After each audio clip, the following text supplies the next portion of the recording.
Sí, profe. Sí. ¿Sí? Bueno. Acá tenemos un micrómetro, ¿sí? El micrómetro tiene un uso, ¿sí? Que es esta parte donde está la escala principal graduada, es esta escala que se ve acá, y la misma que se ve acá, ¿sí? Esto es el uso, ¿sí? Está indicado, ¿sí? Con 7 el uso y esta es la línea de lectura, o sea, es la escala principal, ¿sí? Normalmente se le llama tornillo micrométrico porque en realidad este vástago, ¿sí? El vástago 3, en cuyo extremo está una de las mordazas, o sea, tiene una mordaza fija y otra mordaza móvil, ¿sí? Esa mordaza móvil está en un vástago, ¿sí? Que no es otra cosa que un tornillo, por eso se le suele llamar tornillo micrométrico, que a medida que yo giro este tambor, ¿sí? Este tambor que está en gris plateado acá, ¿sí? Ese tornillo va dando vueltas en una rosca que está acá, en la herradura, ¿sí? Y entonces, digamos, este vástago se va desplazando, ya sea abriendo las mordazas en un sentido de giro o cerrándolas en el otro sentido. Entonces, lo que yo ubique entre las mordazas, eso es lo que quiero medir, y para medirlo tengo que girar el tambor hasta que la mordaza haga contacto con el borde, digamos, del objeto. El otro borde se supone que está haciendo contacto con la mordaza fija, ¿sí? Entonces con este voy cerrando hasta que la mordaza hace contacto, ¿sí? Con el borde del objeto. Una vez que hace contacto, ¿sí? Con una dada presión, ahí puedo hacer la lectura. ¿A qué me refiero con esa dada presión? Digamos, yo puedo, digamos, ir acercándome, ¿no es cierto?, con el tambor, haciendo girar el tambor, haciendo aproximar, digamos, esta mordaza hasta que toca con el objeto. Pero cuando ya lo va a tocar al objeto, lo muevo al tambor, no de acá, sino de esta perilla 5. Esta perilla, ¿no es cierto?, tiene lo que se llama un trinquete, o sea, un trinquete, no sé, bueno, si ustedes han visto diseños de catapultas de la antigüedad o en una de esas películas donde se muestra, por ejemplo, cómo se va tensando una catapulta y ustedes ven, digamos, que hay una rueda dentada y hay una especie de clavija, en una catapulta, por supuesto, es muy grande, ¿no es cierto?, que va trabando entre los dientes de ese engranaje para que no se vuelva atrás. O sea, pues si yo lo voy tensando, estoy haciendo fuerza, entonces cuando lo suelto, tengo que asegurar que no se va a volver, digamos, por la misma fuerza de la tensión. Entonces, eso, digamos, hay una clavija que lo traba al engranaje para que no se vuelva atrás. Bueno, eso es lo que se llama un trinquete, ¿sí? Esta perilla tiene un trinquete que por supuesto no es como el de la catapulta, es simplemente un pequeño bastaguito que funciona con un resorte y que, digamos, va haciendo, digamos, ese vástago tiene una punta muy redondeada y el engranaje, llamémosle, digamos, de esta perillita que encaja con ese pequeño vástago, también es redondeado. Entonces, a medida que yo lo voy girando, digamos, el resorte se va comprimiendo y va cayendo en una nueva muesca, digamos, del engranaje redondeado ese. Eso me va, digamos, haciendo que esto hace como un pequeño ruidito, ¿no es cierto? Hace un tic, tic, tic, digamos, a medida que yo lo voy girando.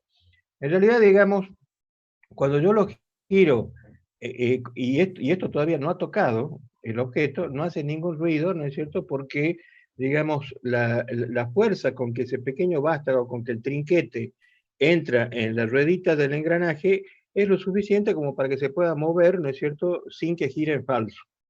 Pero cuando toca el borde del objeto, ¿sí? Ahí, si yo quiero seguir haciendo presión, si lo quiero ceñir de más, no puedo porque empieza a girar en falso, empieza a hacer el tic-tic porque, digamos, a medida que yo lo quiero mover, en vez de ir oprimiendo, ¿sí? Que no me convendría, digamos, en vez de ir, digamos, oprimiendo el objeto, cuando eso llega a una dada presión entre la mordaza y el objeto, una presión muy pequeña, empieza esto a girar en falso, empieza a, digamos, a accionar ese sistema de trinquete que no me permite seguir ciñendo. Eso me asegura, ¿no es cierto?, que yo todas las mediciones las hago con la misma presión. Si esa presión es lo suficientemente baja como para no deformar el objeto apreciablemente, entonces el error de interacción entre el instrumento y el objeto va a ser despreciable. ¿Qué significa que esa presión sea lo suficientemente baja? Bueno, obviamente depende de la maleabilidad, de la flexibilidad del objeto. Este instrumento no sirve para medir cosas, digamos, muy maleables, muy flexibles, ¿sí? Porque esa pequeña presión, aunque es muy pequeña, le podría provocar una deformación al objeto del orden de una centésima de milímetro, o sea que tendríamos un error de interacción que sería del mismo orden que el error de apreciación. Entonces, ¿no es cierto? Para ese objeto tan maleable, digamos, tan flexible, tan blandito, no sirve. Esto sirve para medir cosas lo suficientemente rígidas como para que esa pequeña presión, que realmente es muy pequeña, ¿no es cierto?, no lo deforme apreciablemente, o sea, lo deforme en una cantidad que esté que sea de un orden menor que el error de apreciación del objeto. Hay micrómetros que aprecian centésimas de milímetro y hay micrómetros que aprecian milésimas de milímetro. Entonces, una vez que yo he hecho eso, acá hay una trabita también. Si yo quiero fijar, digamos, para que no se me deslice accidentalmente el tambor, no me cambie la medida, yo puedo poner esta trabita que aquí está hacia el uso, o sea, está hacia afuera del objeto, digamos, la puedo poner hacia adentro y ahí queda trabado. Esa trabita, por supuesto, ¿no es cierto?, no es para impedir la fuerza bruta, es para impedir un deslizamiento accidental. Si cuando está trabado el instrumento yo le hago fuerza, la rompo la traba. De hecho, en el laboratorio ya hay varios micrómetros que están rotos porque le han hecho fuerza con las trabas puestas, ¿sí? Entonces, los instrumentos desde ya, todos los instrumentos se manejan con mucha delicadeza y estos más. Estos más, ¿sí? El micrómetro es un instrumento delicado, ¿no es cierto? Tengo que ponerle la traba realmente para evitar simplemente un desplazamiento accidental. Si se lo quiero pasar a un compañero, le puedo poner la traba para que el compañero al tomarlo no provoque un deslizamiento, lo puedo dejar sobre la mesa, pero siempre con delicadeza, ¿sí? Siempre con delicadeza. Yo espero que podamos hacer una clase presencial, digamos, sobre esto, ¿no es cierto? Y desde ya les voy recomendando, manejen los instrumentos con delicadeza y, ¿no es cierto?, aprendan a manejarlos primero, digamos, con estos ejercicios, ¿sí? Aprendan bien, digamos, cómo funciona, cómo hay que manejarlos y recién, digamos, se largan a hacer la medición.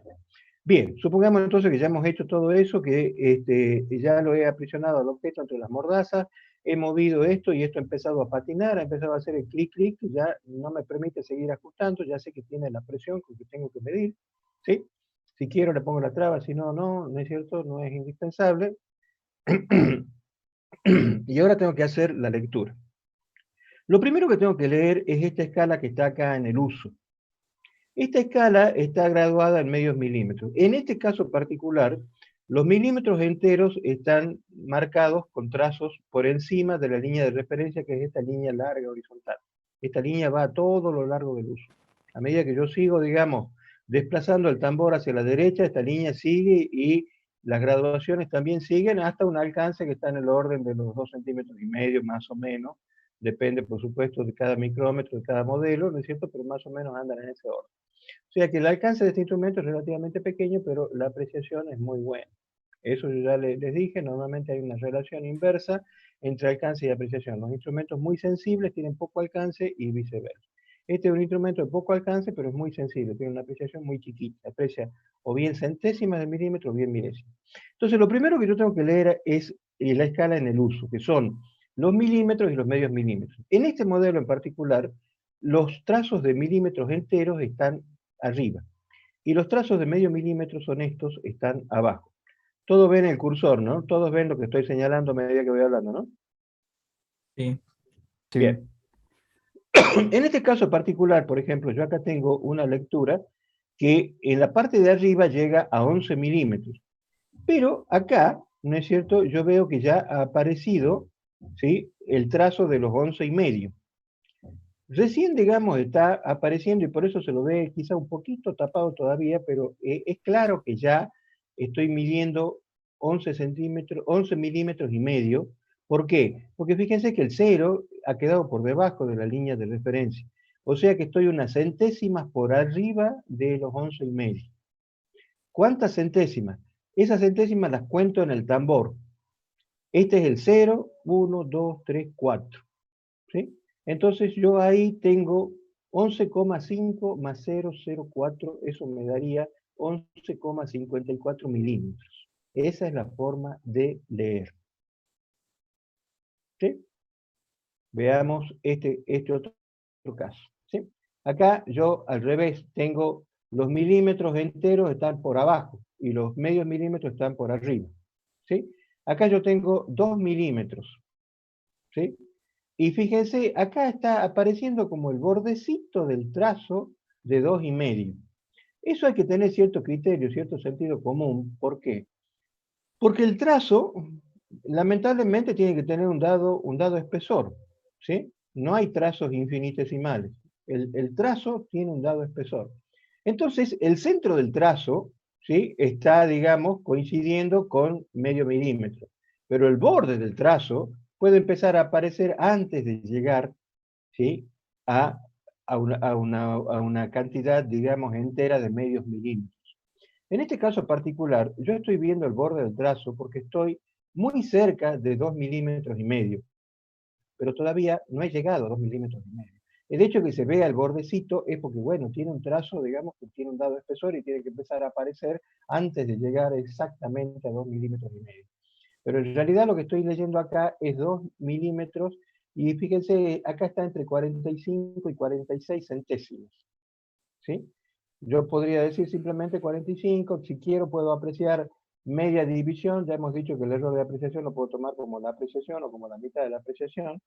Entonces podría simplemente poner 2,45 milímetros, o si quiero puedo poner también, por ejemplo, 2,455 más menos 0,005, o sea, más menos 5 milésimas, porque estoy apreciando media centésima, si quiero. Y si no, simplemente, ¿no es cierto?, está más cerca, parece, del 45 que del 46, pongo 2,45. De nuevo, he leído primero lo que aparece acá y después el tambor. A pesar de que está apareciendo el borde del trazo de 2,5 milímetros, no lo tengo en cuenta porque ese borde, vuelvo a decir, es porque tiene un espesor dado, entonces el borde empieza a aparecer antes de que llegue exactamente a 2,5 milímetros. Está tan cerca de 2,5 milímetros, de hecho está en 2,45, que ya empezó a aparecer el borde, pero la lectura acá es 2,45. ¿Sí? Así se hacen las lecturas. ¿Les ha quedado más claro a todos aquellos que no han entendido? ¿Que no habían entendido cómo funciona el micrómetro? Sí, profesor. Sí, profe. Bien, ahora Sí, veamos profe. el caso de un micrómetro. No sé dónde lo tengo. Acá. Este micrómetro tiene un vernier. O sea, además de la escala del uso y de la escala del tambor, tiene un vernier. ¿Sí? Si yo pusiera acá este trazo, cualquier trazo, digamos, coincidiendo justo con la línea de referencia, podría comprobar que las 10 divisiones del vernier coinciden con 9 divisiones del tambor. De nuevo, aplicando lo mismo que hemos visto para el calibre, ¿no es cierto? Yo sé entonces que la apreciación del instrumento va a ser la apreciación del tambor dividida en la cantidad de divisiones del vernier. Como el tambor aprecia una centésima de milímetro, ¿sí?, al dividirlo en 10 divisiones me va a quedar una milésima de milímetro, o sea, un micrón. Y de ahí viene que se llama micrómetro. ¿Sí? Un micrómetro con vernier aprecia micras o micrómetros, o sea, aprecia milésimas de milímetro. ¿Cuál sería, digamos, la lectura acá? Acá yo tengo todos los milímetros y los medios milímetros están todos para abajo. Acá yo tengo 5,5. ¿Sí? Fíjense, 5 milímetros, 5,5. Está claramente, digamos, a la derecha de 5,5. O sea que es 5,5 y algo más.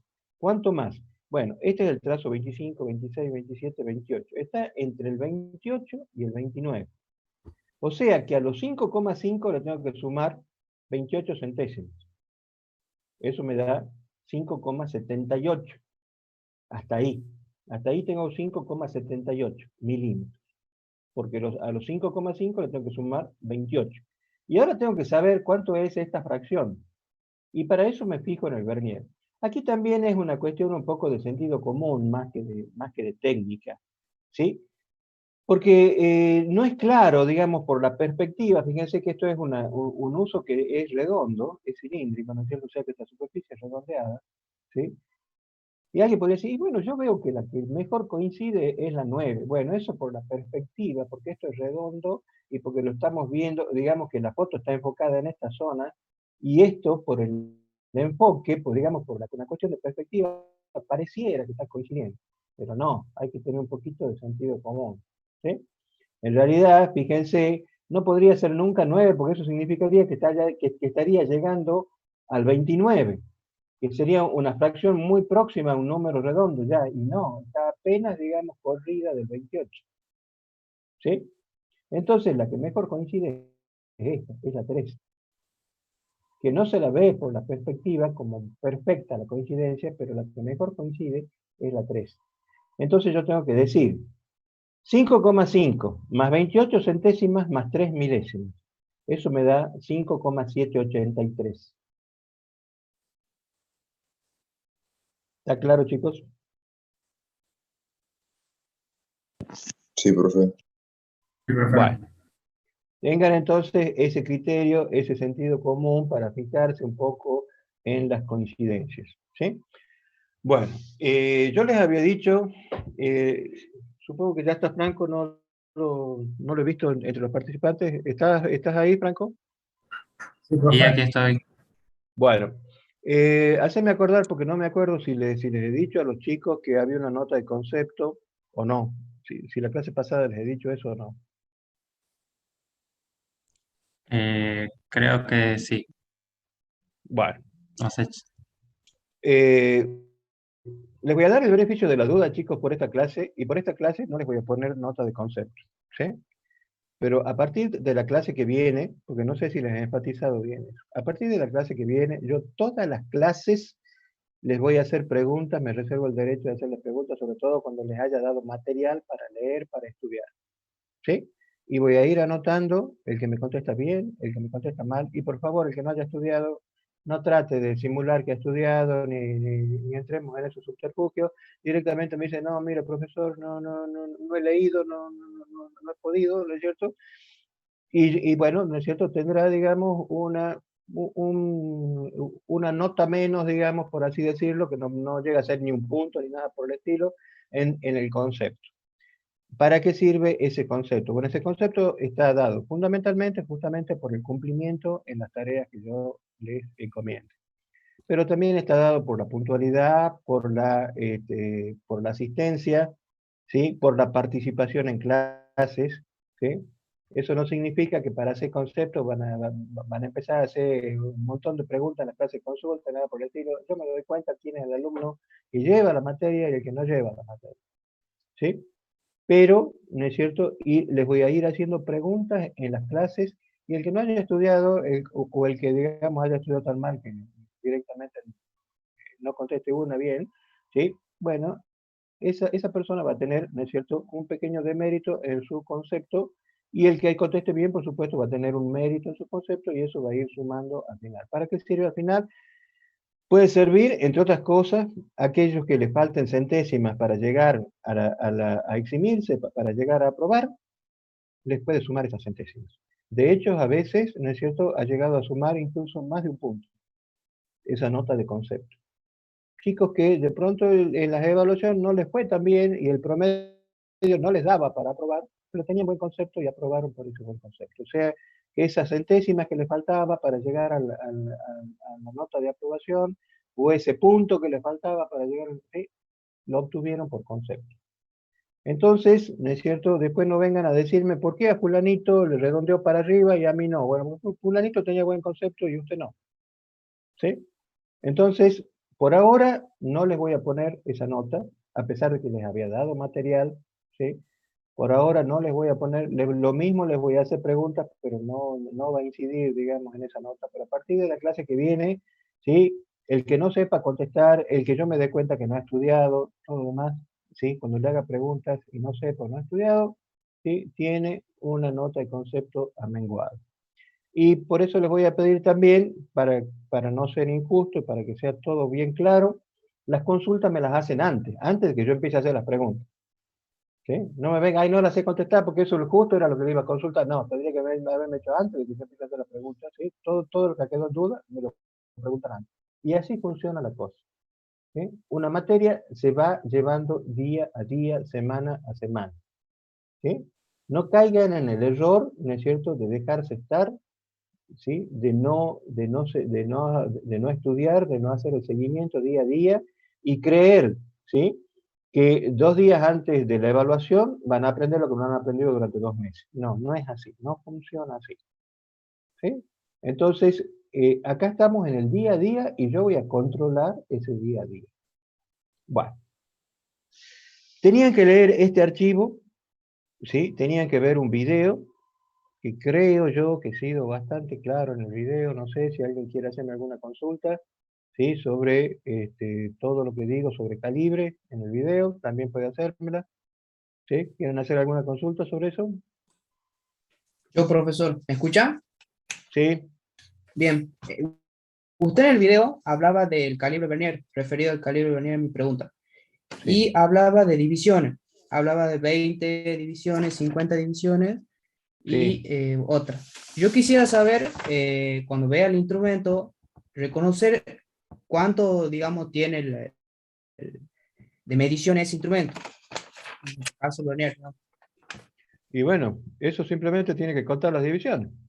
Ajá. Por ejemplo, supongamos acá, ¿sí? De nuevo, cuando hablamos de divisiones, ¿sí?, tengan siempre presente que nos referimos a la menor división de la escala, no a las numeradas. Esta escala es la escala de Vernier en este calibre. Esto no tiene 10 divisiones, tiene 50 divisiones. Fíjense que por cada número hay 5 divisiones. ¿Sí? Es del 0, 1, 2, 3, 4, 5. O sea que la primera numerada con el número 1 es la 5. La número 10 lleva el número 2. La número 15 lleva el número 3 y así sucesivamente. Hay 50 divisiones. Entonces, simplemente contando las divisiones, usted sabe, digamos, cuántas divisiones tiene esa escala de Vernier, justamente, y ya puede calcular cuál es la apreciación. Ah, bien, La bien, apreciación, bien, bien. ¿sí? Sí, sí. Bien, Acá, gracias. por ejemplo, este también está cortada acá la foto, pero este también tiene 50 divisiones, ¿sí? Fíjense que, de nuevo, el mismo caso anterior. Y yo les aclaro acá, tiene 50 divisiones, pero está cortado para que sepan que tiene 50 divisiones. Pero es bastante obvio, digamos, para alguien que ya ha visto esto, que este también es igual, ¿sí? Este, por ejemplo, también, ¿sí? Bien, bien, bien. Bueno, acá tengo, Gracias. digamos, ya de micrómetros. Y, por ejemplo, acá tengo algunos dibujitos, ¿no es cierto?, esquemáticos. Por ejemplo, este tiene 20 divisiones, ¿sí? Tiene marcada la 10 y la 20, o sea, tiene numerada, marcada, como quiera llamar, la 10 y la 20, pero tiene 20 divisiones. Acá hay 5, 10, 15, 20, ¿sí? Acá también tiene 20. Acá tiene 10, ¿sí? Es simplemente contar el número de divisiones y ahí ya va a saber, digamos, cuántas divisiones tiene el Vernier y por consiguiente va a poder calcular cuál es la apreciación de ese instrumento, ¿sí? Perfecto. Sí, sí. Bien, Gracias. Profe, tengo entonces, una pregunta. sí, sí, En la parte de la figura 10, en un enunciado que habían dicho más abajo que queríamos que calculemos, ¿qué medida tiene la figura 10? sí. En Bueno, ese yo ya les caso, acabo de decir, ¿no? sí, sí, Tiene sí, 2,45 milímetros, bien, bien. Perfecto. ¿sí? De nuevo, vuelvo a explicar, son 2 milímetros más la lectura del tambor. El tambor está graduado en centésimas de milímetro. Y eso viene, ¿no es cierto?, de que es el paso de rosca dividido en la cantidad de divisiones del tambor. Porque de nuevo, ¿no es cierto?, si esto es un tornillo. Un tornillo tiene un dado paso de rosca, o sea, tiene una dada distancia entre filete, entre dos, digamos, filetes seguidos de la rosca. Digamos, filete, digamos, la parte que sobresale de la rosca, ¿sí? La rosca tiene hendidura y tiene cumbres, digamos, bueno, entre dos cumbres seguidas, entre dos filetes de la rosca, ¿sí?, la distancia es de medio milímetro. Eso significa que cuando doy una vuelta entera, este vástago avanza o retrocede medio milímetro. Si esa vuelta entera yo la divido en 50 partes iguales, entonces cuando voy desde la n a la n más 1, ha avanzado o ha retrocedido, ¿no es cierto?, una centésima de milímetro. Porque si la vuelta entera, ¿no es cierto?, es medio milímetro, un 50avo de la vuelta es un 50avo de medio milímetro y eso es una centésima de milímetro. Por eso es que decimos que estas marcas, estas graduaciones, indican centésimas de milímetro. Eso no significa que la distancia entre ellas sea centésimas de milímetro, no. Lo que significa es que cuando paso de una a la que le sigue, ¿no es cierto?, esto, digamos, se ha abierto una centésima de milímetro más. O sea, el vástago se ha separado una centésima de milímetro más la mordaza móvil de la mordaza fija. O al revés, ¿no es cierto?, se ha acercado, ¿no es cierto?, si van en sentido inverso. O sea que la variación de una a otra es un corrimiento del vástago de una centésima de milímetro. Eso es lo que indica, ¿no es cierto?, el tambor. El tambor en general está graduado en centésimas de milímetro. Por supuesto que alguien podría construir un instrumento que tenga otra graduación, que tenga 2 centésimas, media centésima, ¿sí? Depende del paso de rosca y de la cantidad de divisiones que le haga al tambor. Entonces yo tengo en definitiva 3 escalas posibles. 2 seguras, la del uso y la del tambor. Y si tiene escala de Vernier, tengo además la escala de Vernier, como vimos recién. ¿Sí? Estos instrumentos, por ejemplo, tienen 2 nomás. Tienen la del uso, graduada en milímetros y medios milímetros, y la del tambor, graduada en centésimas de milímetros. ¿Sí? La de la figura 13 tendría entonces 3 medidas. La figura 13, la veamos. Es la que yo les he mostrado recién, sí. Tiene 3 escalas, entonces tiene, digamos, 3 escalas que yo tengo que leer y sumar para llegar a la lectura final. Primero veo esta en milímetro y medio milímetro. Esta me da 5,5. Esta me da 28 centésimas y esta me da 3 milésimas. O sea que es 5,5 más 0,28 más 0,003. Y eso me da 5,783. Entonces la escala de la figura 13, digamos, es más precisa que la anterior, que la figura 10. Exacto, digamos, este instrumento tiene Vernier, aprecia milésimas de milímetro, los otros que no tienen Vernier aprecian centésimas de milímetro. Perfecto, perfecto. Gracias. No es que sea más exacto, es más sensible, tiene una apreciación menor. Ya dijimos que no es lo mismo apreciación que exactitud. Porque esto podría tener un defecto de fabricación, ¿no es cierto?, que haga que el error sea mucho mayor que el error de apreciación, por ejemplo. O ya sea por el deterioro, por un defecto de fabricación, por los materiales, por una mala calibración, por lo que fuera. Entonces una cosa es la apreciación o sensibilidad, que es una misma propiedad, digamos, expresada de modo distinto, y otra cosa es la exactitud. Son 2 cosas distintas. Bueno. A ver, ¿quién me dice qué lectura se lee acá? 3,58. Muy bien, ¿sí? 3,58, no se olvide nunca de la unidad, milímetros. ¿Qué apreciación tiene este instrumento? 0,01. No, 0,02, incluso acá la No, tengo. 0,02, claro, porque Va de 2 divido en la 2, escala de la 52, regla. 54, y la de- 56, 58. ¿Sí? Sí, ¿Y por qué tiene, digamos, estos números? O sea, ¿por qué le han puesto los números así? Porque fíjense, digamos, esto lo puedo leer directamente como décimas. ¿Sí? ¿Sí? Si yo tengo, digamos, que la apreciación, o que sea cada división, va de 0,02 en 0,02, acá tengo 0,02, 0,04, 0,06, 0,08, 0,1. Entonces, esta es una décima, estas son 2 décimas, estas son 3 décimas. Entonces, acá tengo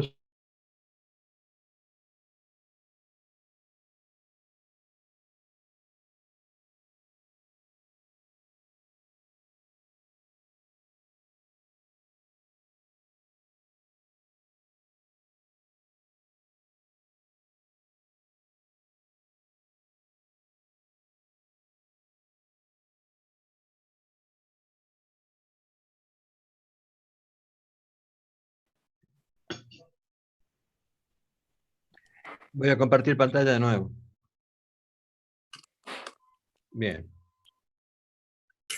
Entonces, acá tengo, decía, 5 décimas directamente, para no estar contando una por una, ¿no es cierto? Yo sé que cada 5 hay un número, o sea que hasta acá tendría 25, si quiero contarlo así, ¿sí? Entonces yo podría hacer, bueno, hasta acá tengo 25, 26, 27, 28, 29.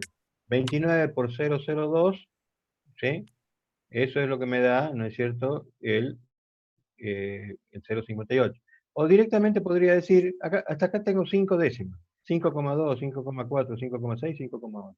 Directamente tengo, hasta ahí tengo 58 centésimos. ¿Sí? Por eso están numeradas de esa manera. Porque el número directamente representa las décimas. ¿Está claro? ¿Sí? ¿Y acá?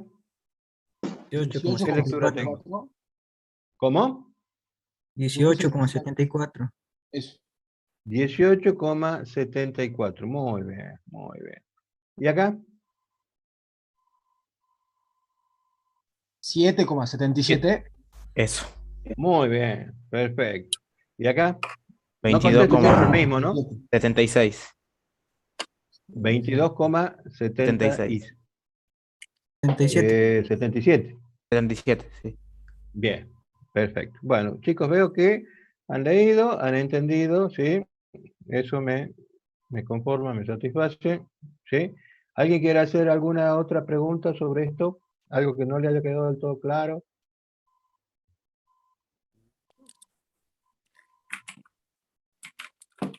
¿No?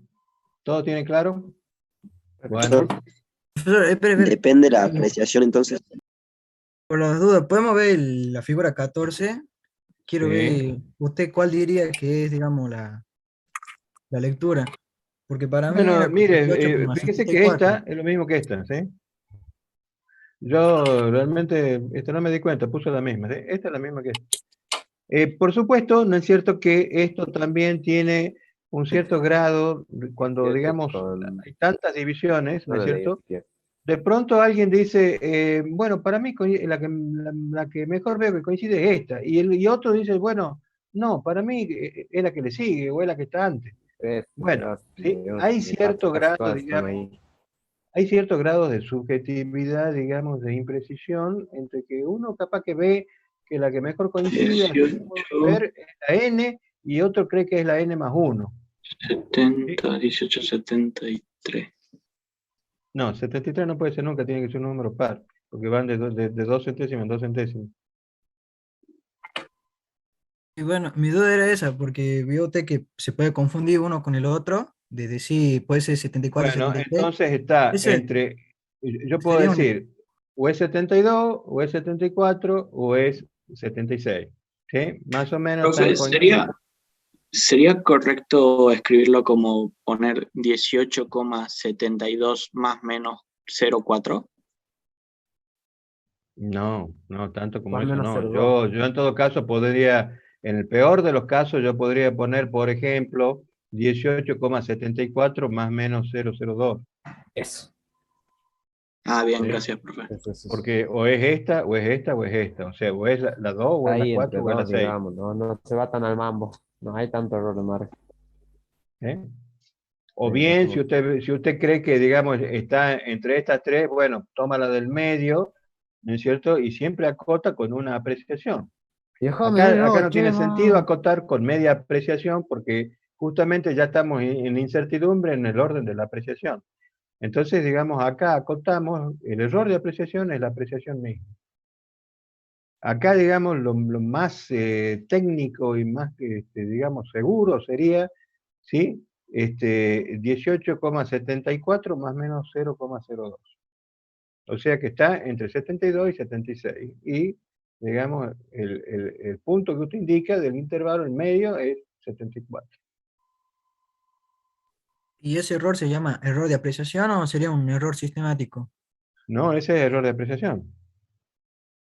Ese 002 con el que usted está, digamos, acotando, hasta ahí es error de apreciación. Y en general, ¿no es cierto? En general, el error de apreciación es el que va a aparecer siempre. Y los otros errores, en ejercicios de lápiz y papel, ¿sí? Si nosotros no les indicamos nada, ustedes suponen que son despreciables. En ejercicio de lápiz y papel. En un experimento real, bueno, hay que hacer un análisis bastante cuidadoso, ¿no es cierto? Y hay que tener información sobre el error de exactitud, etcétera, ¿sí? Pero el ejercicio de lápiz y papel, el que normalmente, digamos, se toma como error mínimo, el término que siempre está en el error mínimo, o casi siempre, es el de apreciación. Y los otros pueden estar o no, puede que tenga un error de exactitud, o puede que no, puede que tenga un error de definición, o puede que no, ¿sí?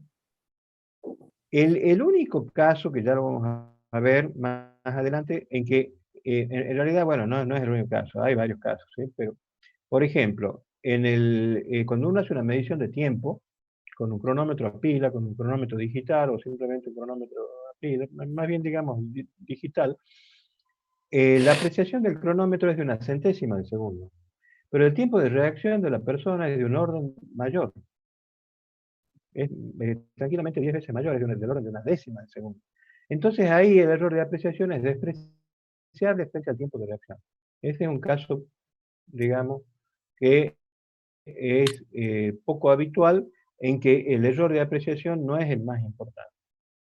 De hecho es despreciable. Es despreciable frente a la interacción entre el sujeto y el instrumento, ¿sí? Que es lo que llamamos el tiempo de reacción.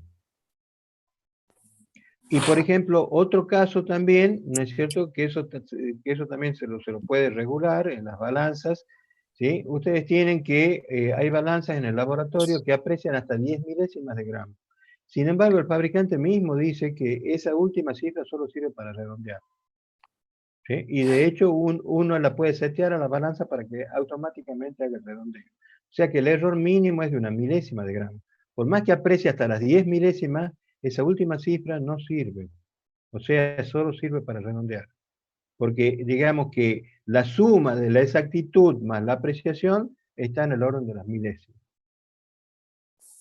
O sea que, de nuevo, si yo lo tomo como apreciación a las 10 milésimas, la puedo tomar, pero va a ser despreciable, solo va a servir para redondear.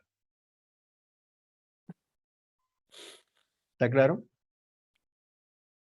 Esos son prácticamente los únicos casos habituales acá en el laboratorio en que el error de apreciación es despreciable. En casi todos los otros casos, dentro de los términos del error mínimo, normalmente el que prevalece, el más importante, normalmente es la apreciación. Y es el que normalmente está siempre.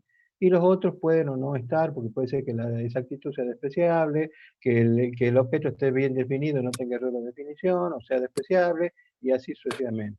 Y lo que normalmente siempre está es la apreciación, excepto en los dos casos que acabo de mencionar.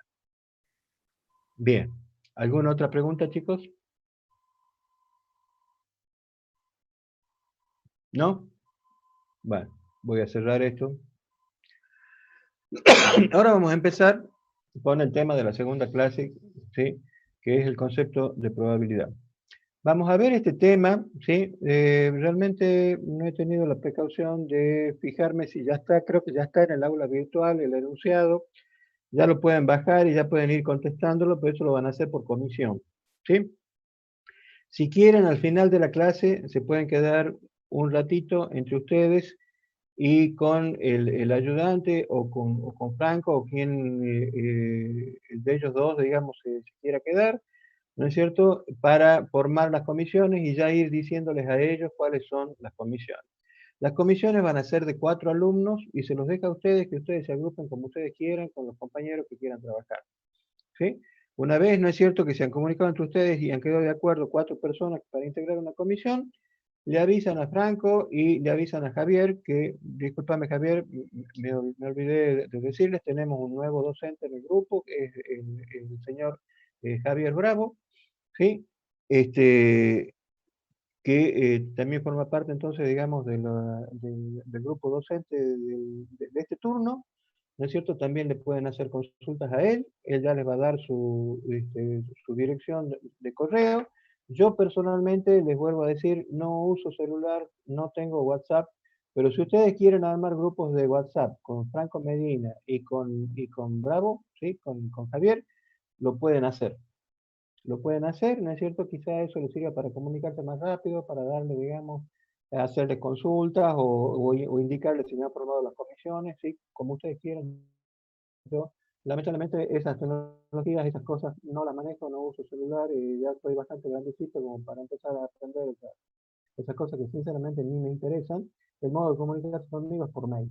¿Sí? Entonces cuando quieren hacerme una consulta a mí, sí, me la hacen por mail y si todos tienen la misma duda, podemos armar una clase, digamos, por este medio también, para, digamos, allanar alguna dificultad que tenga un grupo grande, ¿no es cierto? Directamente hacemos una pequeña clase de consulta también por esta plataforma Zoom. O sea que es o acá, o eventualmente si decidimos hacer alguna otra clase de consulta por Zoom, o simplemente por correo electrónico, que ustedes ya han recibido mensajes míos y ya saben cuál es mi dirección de correo. Franco Medina y Javier Bravo también le van a dar su dirección de correo y si además de eso quieren armar grupos de WhatsApp con ellos, tranquilamente lo pueden hacer. Pero simplemente no voy a participar de esos grupos, pero puede tener quizá una comunicación más fluida de esa manera. Si la formación de las comisiones se quieren quedar, digamos, cuando termine la clase, para conversar entre ustedes, para chatear entre ustedes y ir formando la comisión, también lo pueden hacer. ¿Sí? El tema es que para la clase que viene ya tienen que estar todas las comisiones hechas, cada comisión tiene que tener 4 alumnos, puede tener menos, pero no puede tener más. ¿Sí? Y yo le diría 4 porque estamos rondando los 40, o sea que en principio tenderíamos a que haya 10 comisiones de 4 alumnos. No tenemos exactamente 40, al final ha quedado un poquito menos, o sea que puede haber 1 o 2 comisiones, quizás 3 que tengan 3 alumnos en vez de 4. ¿Sí? Pero el número máximo es 4. No puede superar de 4 el número máximo de la comisión. Y ustedes se agrupan como ustedes quieran entre ustedes. ¿Sí? Por favor, no a un alumno que esté ausente, por más que sea amigo de ustedes o lo que sea, no lo metan en la comisión a menos que esa persona realmente haya expresado su deseo de estar en esa comisión. ¿Sí? O sea, confirmen bien entre los 4 cuáles van a ser los miembros de cada comisión y le pasan ese dato a los auxiliares, al licenciado Franco Medina y al señor Javier Bravo. ¿Sí? Bien, eso como digo lo pueden hacer al final de clase o lo pueden hacer después de clase con tal de que para la clase que viene ya estén formadas las comisiones. ¿Sí? Una vez que tengan hechas las comisiones van a empezar a resolver los prácticos, o sea, los enunciados por comisión. ¿Sí? Van a ir entre ustedes contestando, ¿no es cierto?, todas las preguntas del práctico con ese grupo de A4. Les voy aclarando desde ya. Las comisiones no son equipos. ¿En qué sentido digo esto? Son grupos de trabajo, pero no son equipos. En un equipo hay roles distintos. Un equipo de fútbol, por ejemplo, uno es arquero, el otro es defensor, el otro es wing derecho, el otro... No, acá no. Acá todos hacen todo. ¿Sí? No me vengan con que uno hace los cálculos, el otro lee la bibliografía, el otro hace las gráficas, el otro... No. Todos tienen que aprender a medir, todos tienen que aprender a procesar las mediciones, todos tienen que aprender a graficar, todos tienen que aprender todos los contenidos y los objetivos del curso. Acá no hay roles distintos, todos cumplen todos los roles. Eventualmente, por una cuestión de eficiencia, cuando el tiempo apremia o algo, bueno, podrá haber una pequeña división de tareas. Mira, mientras yo voy haciendo las mediciones, voy haciendo los cálculos y voy haciendo la gráfica. Sí, es inevitable a veces una pequeña distribución, pero todos tienen que aprender todo. No me vengan con que justo ha fallado o justo ha faltado el que tenía los cálculos o el que tenía la gráfica o el que sí. Todos tienen que tener todo y el informe es grupal y todos tienen que tener, digamos, copia de ese informe y todos tienen que tener un cuaderno de notas donde tengan todas las mediciones, todas las anotaciones, todas las ecuaciones, todas las gráficas, en fin, todo lo que se haga. Todos tienen que hacer todo y todos tienen que guardar copia de todo lo que hagan. ¿Sí? Acá no hay roles distintos. Eso es una cuestión importante. Y otra. 4, lamentablemente, ¿no es cierto? Por el nivel de matrícula que hay, estamos haciendo grupos grandes. ¿Sí? No es lo ideal. Lo ideal sería que no hubiera más de 3 en cada comisión. Porque normalmente cuando hay 4 hay uno que no labura. Hay uno que labura mucho, hay 2 que más o menos ayudan y el otro que directamente copia todo lo que meten los otros 3. Eso no debe ser así. ¿Sí? El que no hace nada y simplemente le copia al compañero es un chanta, es un tipo que se está aprovechando de los compañeros. Y el que lo deja copiar al compañero no le está haciendo ningún bien tampoco, porque ese chico no aprende. Y después se va a ver en las evaluaciones. O sea que trabajen todos parejos. Todos tienen que hacer todo y todos tienen que contribuir de la misma manera al trabajo grupal. Bien, esa es una cuestión importante. Entonces, ya tendrían que ir resolviendo, ¿no es cierto?, el enunciado número 1. Ya les voy a confirmar, porque no lo he leído recientemente, no me acuerdo en este momento hasta dónde llega, ¿no es cierto? Pero, y además que tenemos que hacer las clases presenciales, no solamente cuestiones de lápiz y papel, ¿no es cierto? Ya les voy a decir por mail hasta dónde tendrían que presentarme o hasta dónde tendrían que avanzar en los enunciados hasta la próxima clase. Eso ya se los voy a decir después. Ahora vamos a empezar, ¿no es cierto?, con la segunda clase que está centrada en el concepto de probabilidad. ¿Ven todos ahí? Voy a poner la presentación.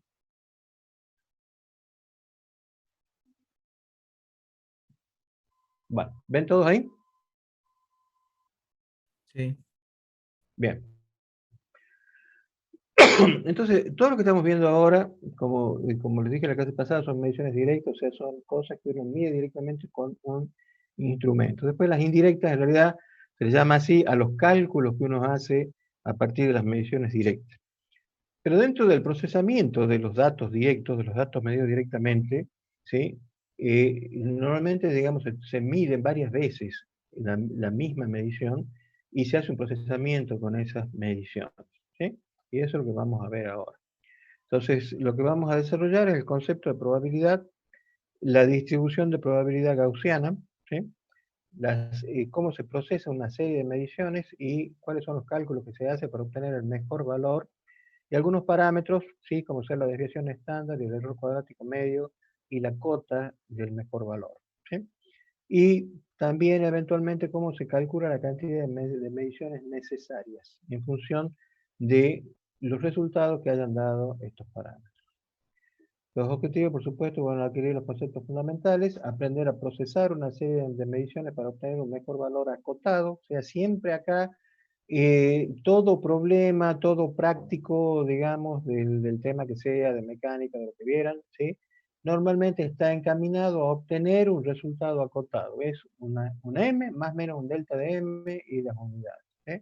Ahí termina, digamos, el cálculo, ahí termina normalmente el práctico. Cuando uno llega a encontrar esa variable, ese parámetro, ese valor y su cota de error, ¿sí?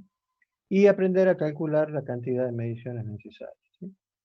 La bibliografía, bueno, el cuadernillo de errores, como siempre, el libro de Spice, que se llama Practical Physics, ese les voy a dejar un link después si les interesa. En realidad tiene un nivel un poquito más profundo de lo que ustedes necesitan, pero puede ser un buen libro de referencia porque muchas veces los libros simplificados uno no los entiende porque están demasiado simplificados, ¿sí? Entonces, a veces conviene leer un poquito más profundo de lo que uno necesita para entender mejor.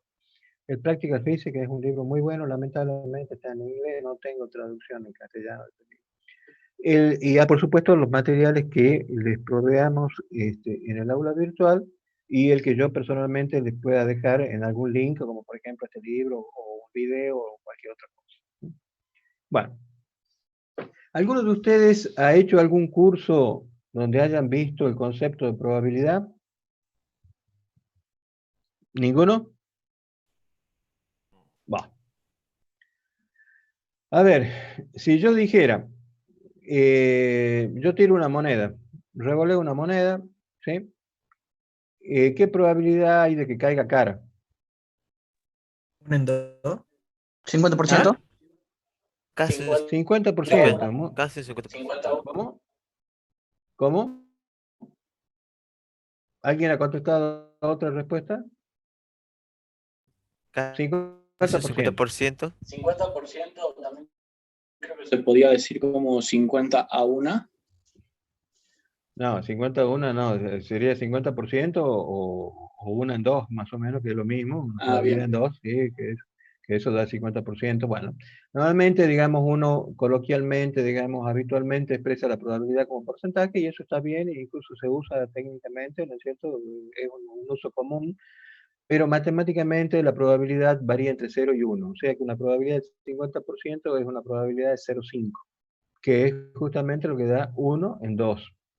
Hay dos posibilidades, ¿no es cierto? Bueno, 1 en 2. Entonces, fíjense, ustedes, ninguno ha hecho ningún curso de probabilidad, pero en el acto me contesta un valor numérico, cosa que normalmente en los alumnos, en este caso sí, en este caso todo el mundo sabe que la probabilidad de cuando uno tiene una moneda del 50%, o podríamos decir más o menos el 50%, ¿sí?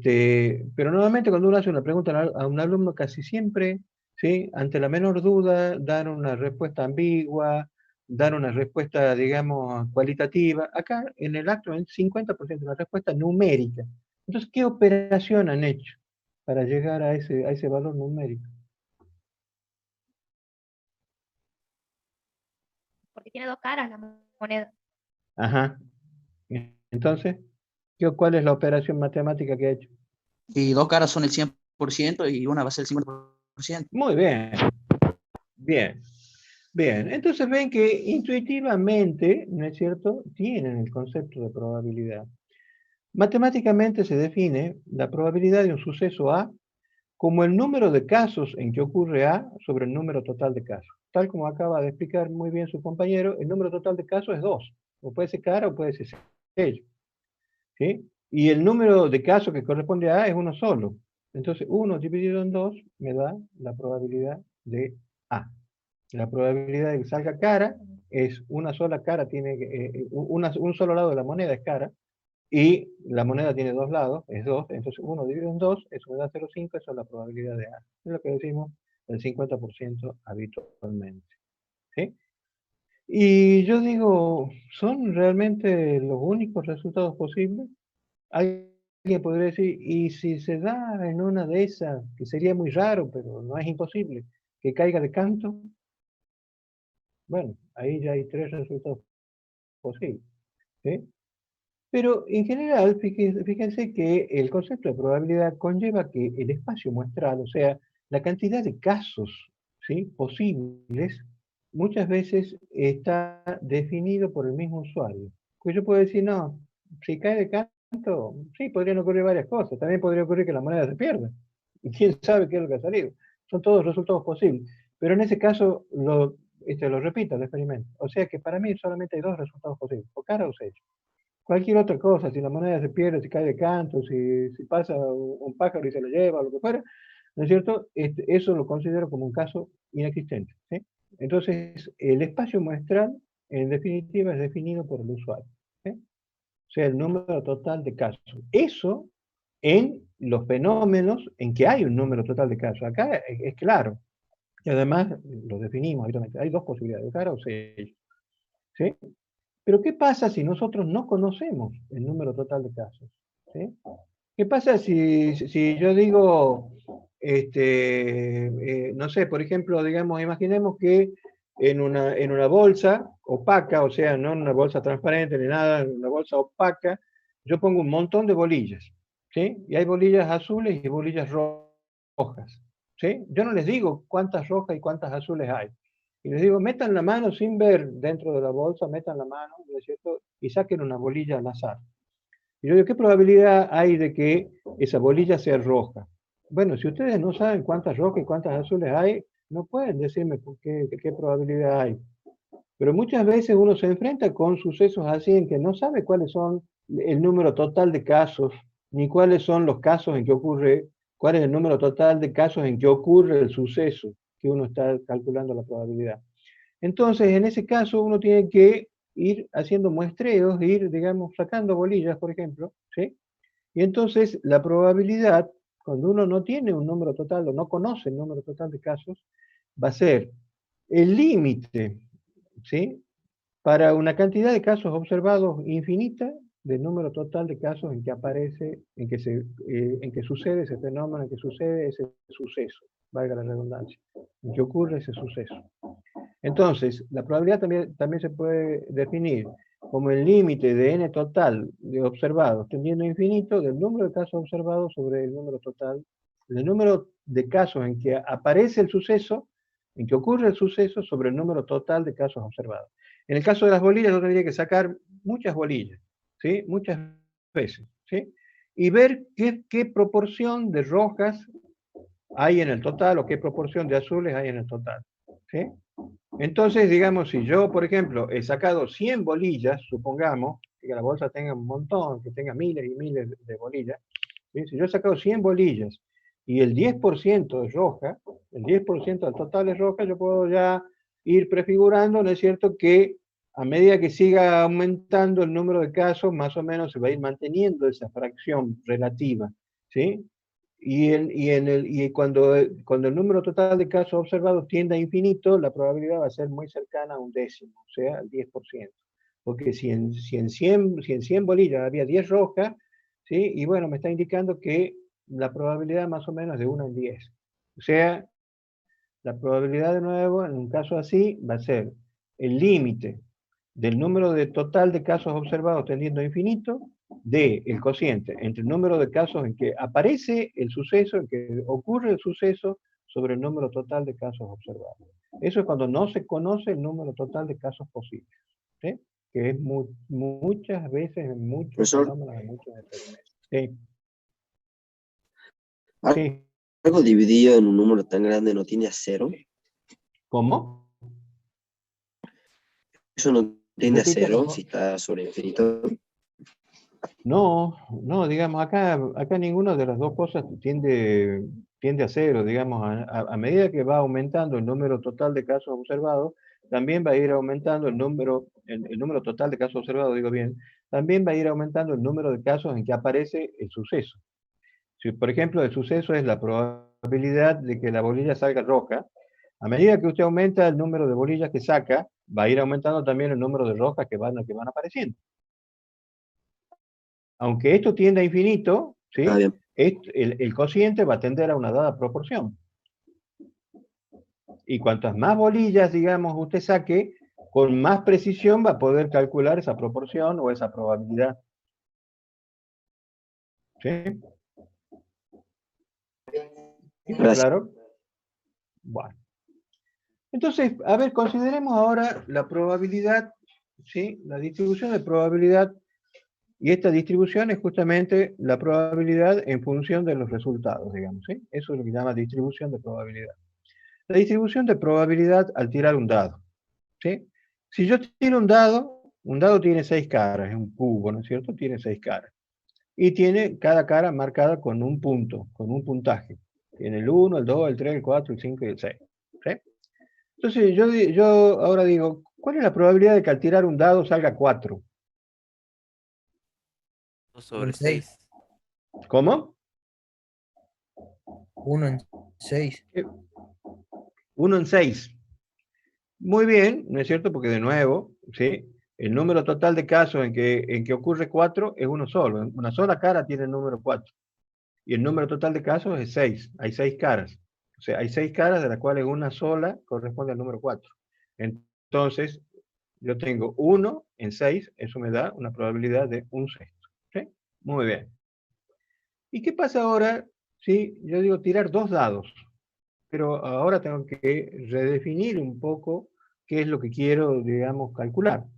¿Qué probabilidad tienen los posibles resultados? Es decir, le voy a llamar resultado a la suma, ojo, a la suma de los puntos de ambos dados. ¿Sí?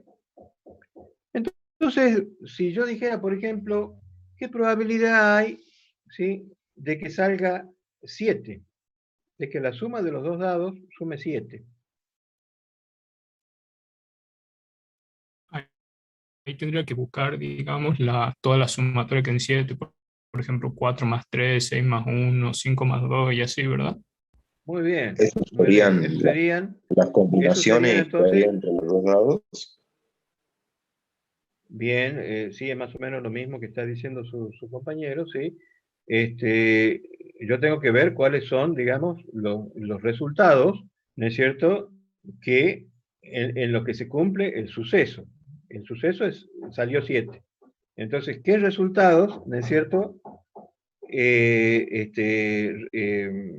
qué resultados, en qué configuraciones, ¿no es cierto?, se cumple ese suceso, que la suma es 7.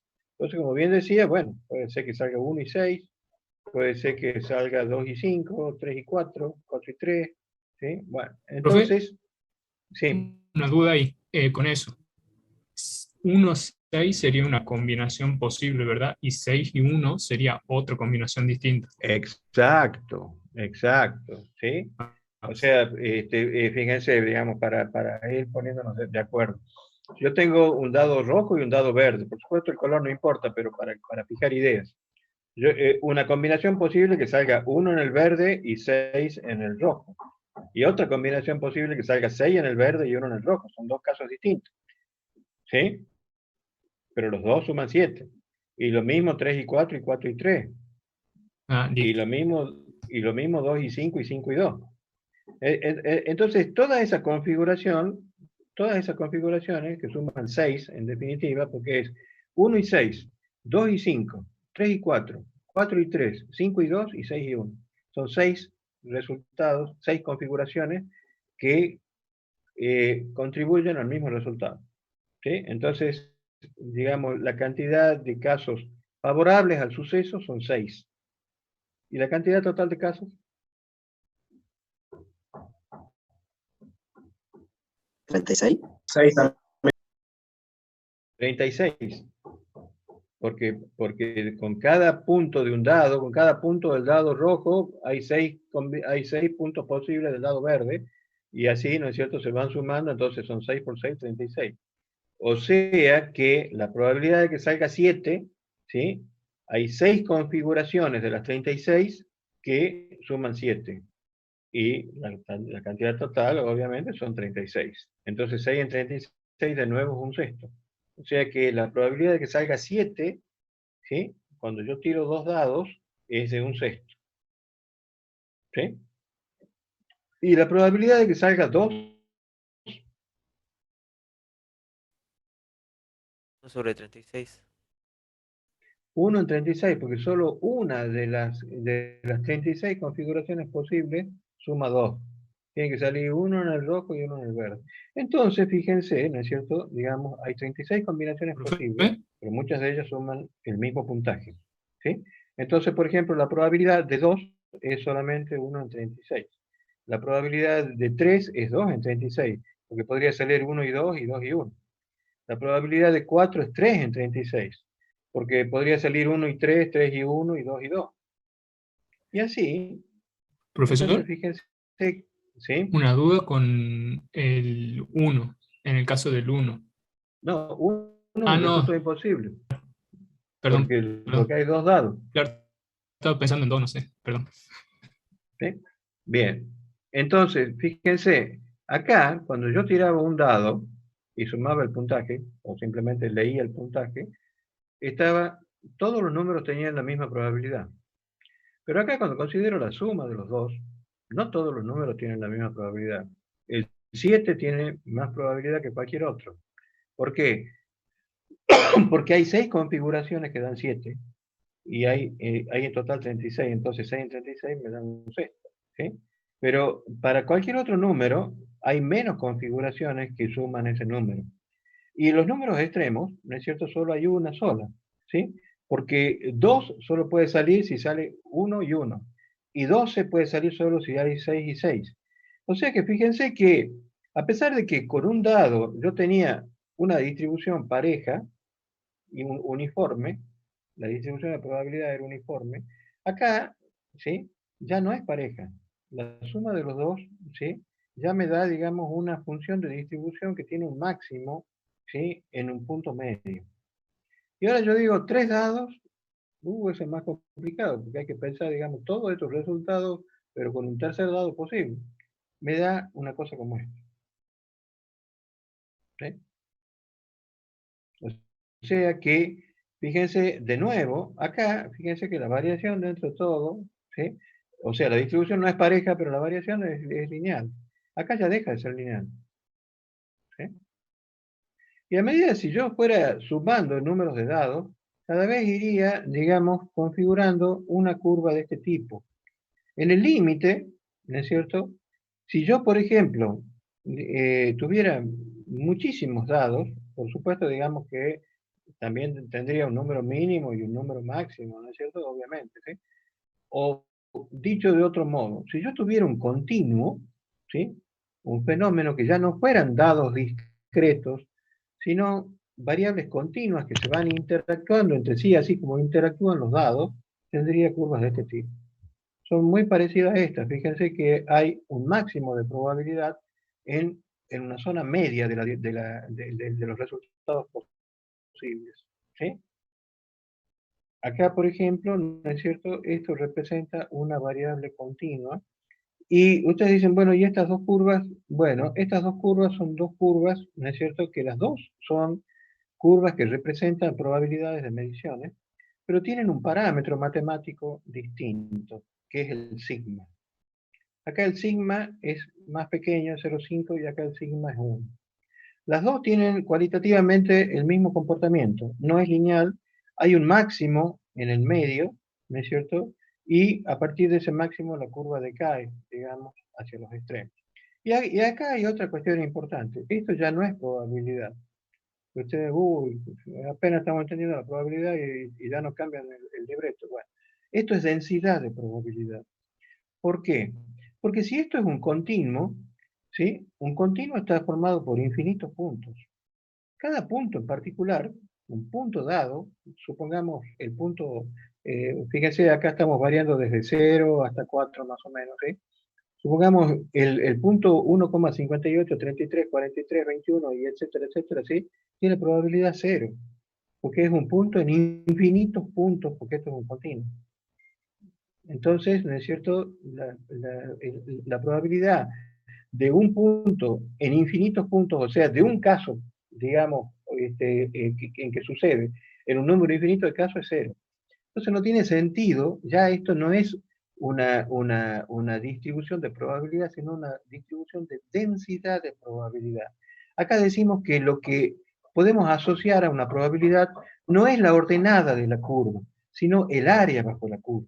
Tiene sentido hablar de la probabilidad de un intervalo, pero no de un punto dado. Un punto cualquiera, por grande que sea la ordenada, tiene probabilidad 0, pero un intervalo finito sí tiene una dada probabilidad finita. Entonces, esto no es probabilidad, como antes en el caso discreto. Esto es densidad de probabilidad, o sea que es probabilidad por unidad de m, por unidad de abscisa. ¿Por qué? Porque es el área, o sea, el producto de una ordenada por una abscisa, lo que me da efectivamente la probabilidad. Esto quizá les pueda resultar un poquito complicado, el concepto, ¿sí? No se hagan mucho problema, que nadie le va a pedir que calculen intervalos integrales definidas en un intervalo, entre límites definidos, nada por el estilo. Esto simplemente para que entiendan el concepto. Cuando uno tiene un continuo, ya no habla de que la ordenada de la curva de distribución sea la probabilidad, sino la densidad de probabilidad. Está hablando de probabilidad por unidad de abscisa. Y lo que representa la probabilidad no es la ordenada de la curva, como en el caso anterior, sino el área bajo la curva, o el área de un intervalo, entre los cuales, si yo quisiera hacer, tendría que conocer cuál es la función y tendría que calcular, obviamente, la integral definida entre los límites del intervalo. Eso no le vamos a pedir a ustedes que hagan, ¿sí? Es simplemente para que vayan entendiendo el concepto. Esta es una función de densidad de probabilidad, o sea que es probabilidad por unidad de abscisa, ¿no es cierto? Y la probabilidad está dada por áreas bajo la curva. Un intervalo sí tiene una dada probabilidad finita. Un punto tiene probabilidad 0. Por alta que sea su ordenada, tiene probabilidad 0. ¿Sí? Y toda el área bajo la curva tiene probabilidad 1. Porque toda el área representa todos los sucesos posibles, o sea que eso es seguro. Cuando hablamos de probabilidad 1, decimos que es el suceso cierto, lo que se da siempre. Si yo considero, digamos, todos los casos posibles, dividido en todos los casos posibles, eso me da 1, obviamente. Ese es el suceso cierto, ¿sí? Cuando decimos que la probabilidad es 0, ese es el suceso imposible, ¿sí? Esto que puede parecerles a ustedes muy técnico, muy matemático, bueno, de entrada sirve para muchas cosas. Sirve, por supuesto, para este curso, para todo lo que es medición, pero sirve para un montón de cosas más. Toda la estadística se desarrolla en base a la teoría de probabilidades, ¿sí? Todos los cálculos, las encuestas políticas, las encuestas de cualquier tipo, los resultados de prueba de una vacuna, por ejemplo, ¿sí? Que tanto nos interesa hasta ahora, Ustedes dicen que esto está en fase 1, en fase 2, bueno, agarran muestras, vacunan 1000 tipos, vacunan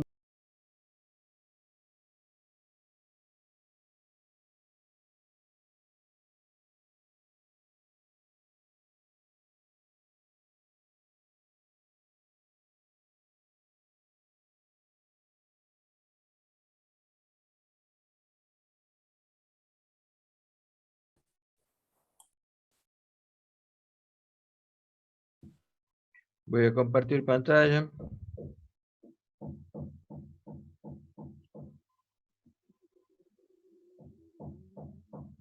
Bueno, entonces, decía, por ejemplo, en el campo de la estadística, por ejemplo, de las vacunas, que es una cosa que cuando ustedes dicen, ah, sí, esta vacuna está en fase 1, está en fase 2, en fase 3, bueno, porque se hacen diferentes experimentos, y se hacen, digamos, experimentos estadísticos.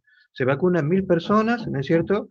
Y se compara, digamos, esa muestra de 1000 personas con otra muestra que no ha sido vacunada, cuántas se contagian de COVID, cuántas no se contagian, ¿no es cierto? Comparado con la muestra que no se vacunó nadie, ¿sí? Algunas personas, para evitar, digamos, cualquier reacción, digamos, psicológica o subjetiva, o síntomas, digamos, no me salen esta palabra, digamos, cuando el síntoma es psicológico,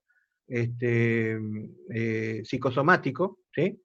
Se les da lo que se llama un placebo. Se les inyecta una sustancia que no es la vacuna, pero esa persona cree que está vacunada, ¿sí?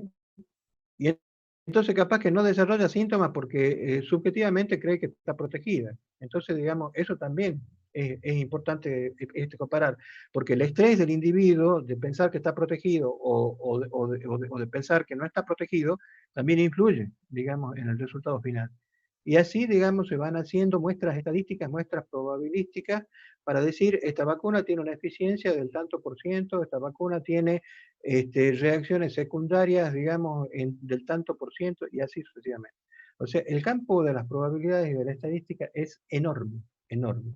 Es una rama de la matemática, pero una rama de la matemática que se aplica en muchísimas cosas, en medicina, en biología, en política, en economía, en un montón. Bueno, entonces es importante que ustedes, digamos, conozcan, primero, digamos, por el tema de las mediciones, en lo que nos atañe a nosotros a este curso, pero que vayan sabiendo que este mismo tipo de cálculos y de teorías sirven para muchísimas cosas más, ¿sí? Entonces decía que estas dos curvas tienen un parámetro distinto, el sigma. El sigma da una medida de la dispersión de los resultados. Fíjense, acá los resultados están muy agrupados frente a este valor medio. Acá los resultados están más dispersos, ¿sí?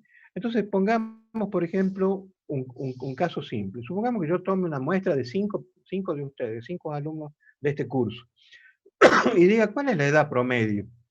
Y resulta que en esas 5 personas, esos 5 alumnos, ¿sí? Uno tiene 18 años, el otro tiene 19 años, el otro tiene 20 años, el otro tiene 21 años, el otro tiene 22 años. El promedio, ¿cuánto es? 20, ¿sí? Yo sumo 18 más 19 más 20 más 21 más 22 dividido en 5, el promedio me da 20, ¿sí? Ahora, yo tomo una muestra de 5 personas al azar de toda la población. Y en esa muestra así tomada al azar de toda la población, ya no de los estudiantes de un curso de la facultad, así, tomados de la calle, ¿sí? Hay un chico de 10 años, ¿sí? Hay una chica adolescente de 15 años, hay un muchacho de 20, hay un hombre de 25, hay una mujer de 30. El promedio, si yo sumo 10 más 15 más 20 más 25 más 30 dividido en 5, también me da 20. Ahora, la distribución, o sea, la dispersión de los valores, ¿es la misma? No. En el primer caso, todos están agrupados cerca del promedio. Entonces, es una curva como la azul. Es una curva que yo tengo los casos muy concentrados cerca del promedio. En el otro caso, es una curva como la negra. Yo tengo los casos muy dispersos. El promedio es el mismo, es 20. La edad promedio es la misma, pero resulta que yo tengo un chico de 10 años que está, digamos, muy alejado del promedio, un tipo de 30 años que también está muy alejado, ¿no es cierto? Y otros que están, digamos, relativamente alejados, y uno solo que tiene 20 años, en realidad, ¿sí? Acá también uno solo tiene 20 años, pero están todos agrupados cerca de ese promedio, ¿sí? Ya vamos viendo que el promedio es una cantidad importante, ¿sí? Y de hecho, ¿no es cierto? Vamos a ver ahora qué es lo que se toma como el mejor valor de una serie de mediciones, el promedio. Pero Eso es cierto bajo ciertas consideraciones. Es cierto, por ejemplo, para las distribuciones gaussianas, que es este tipo de distribución, es cierto que ha sido deducida, ¿no es cierto?, inventada por Gauss, ¿sí? Y también se la conoce como distribución normal, aunque técnicamente, digamos, hay una diferencia sutil entre una simple gaussiana y una normal. O sea, una normal, más estrictamente, aunque se suele usar indistintamente los términos a veces, pero más estrictamente es una gaussiana normalizada.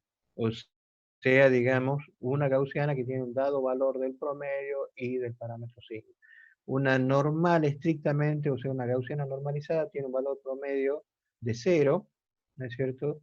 Y un sigma de 1. ¿Sí? En tanto que una gaussiana cualquiera puede tener cualquier valor promedio y cualquier valor de sigma. ¿Sí? Bien.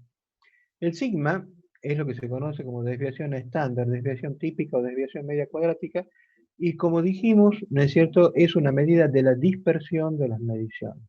¿Sí? Es una medida de cuán alejadas están las mediciones respecto del promedio.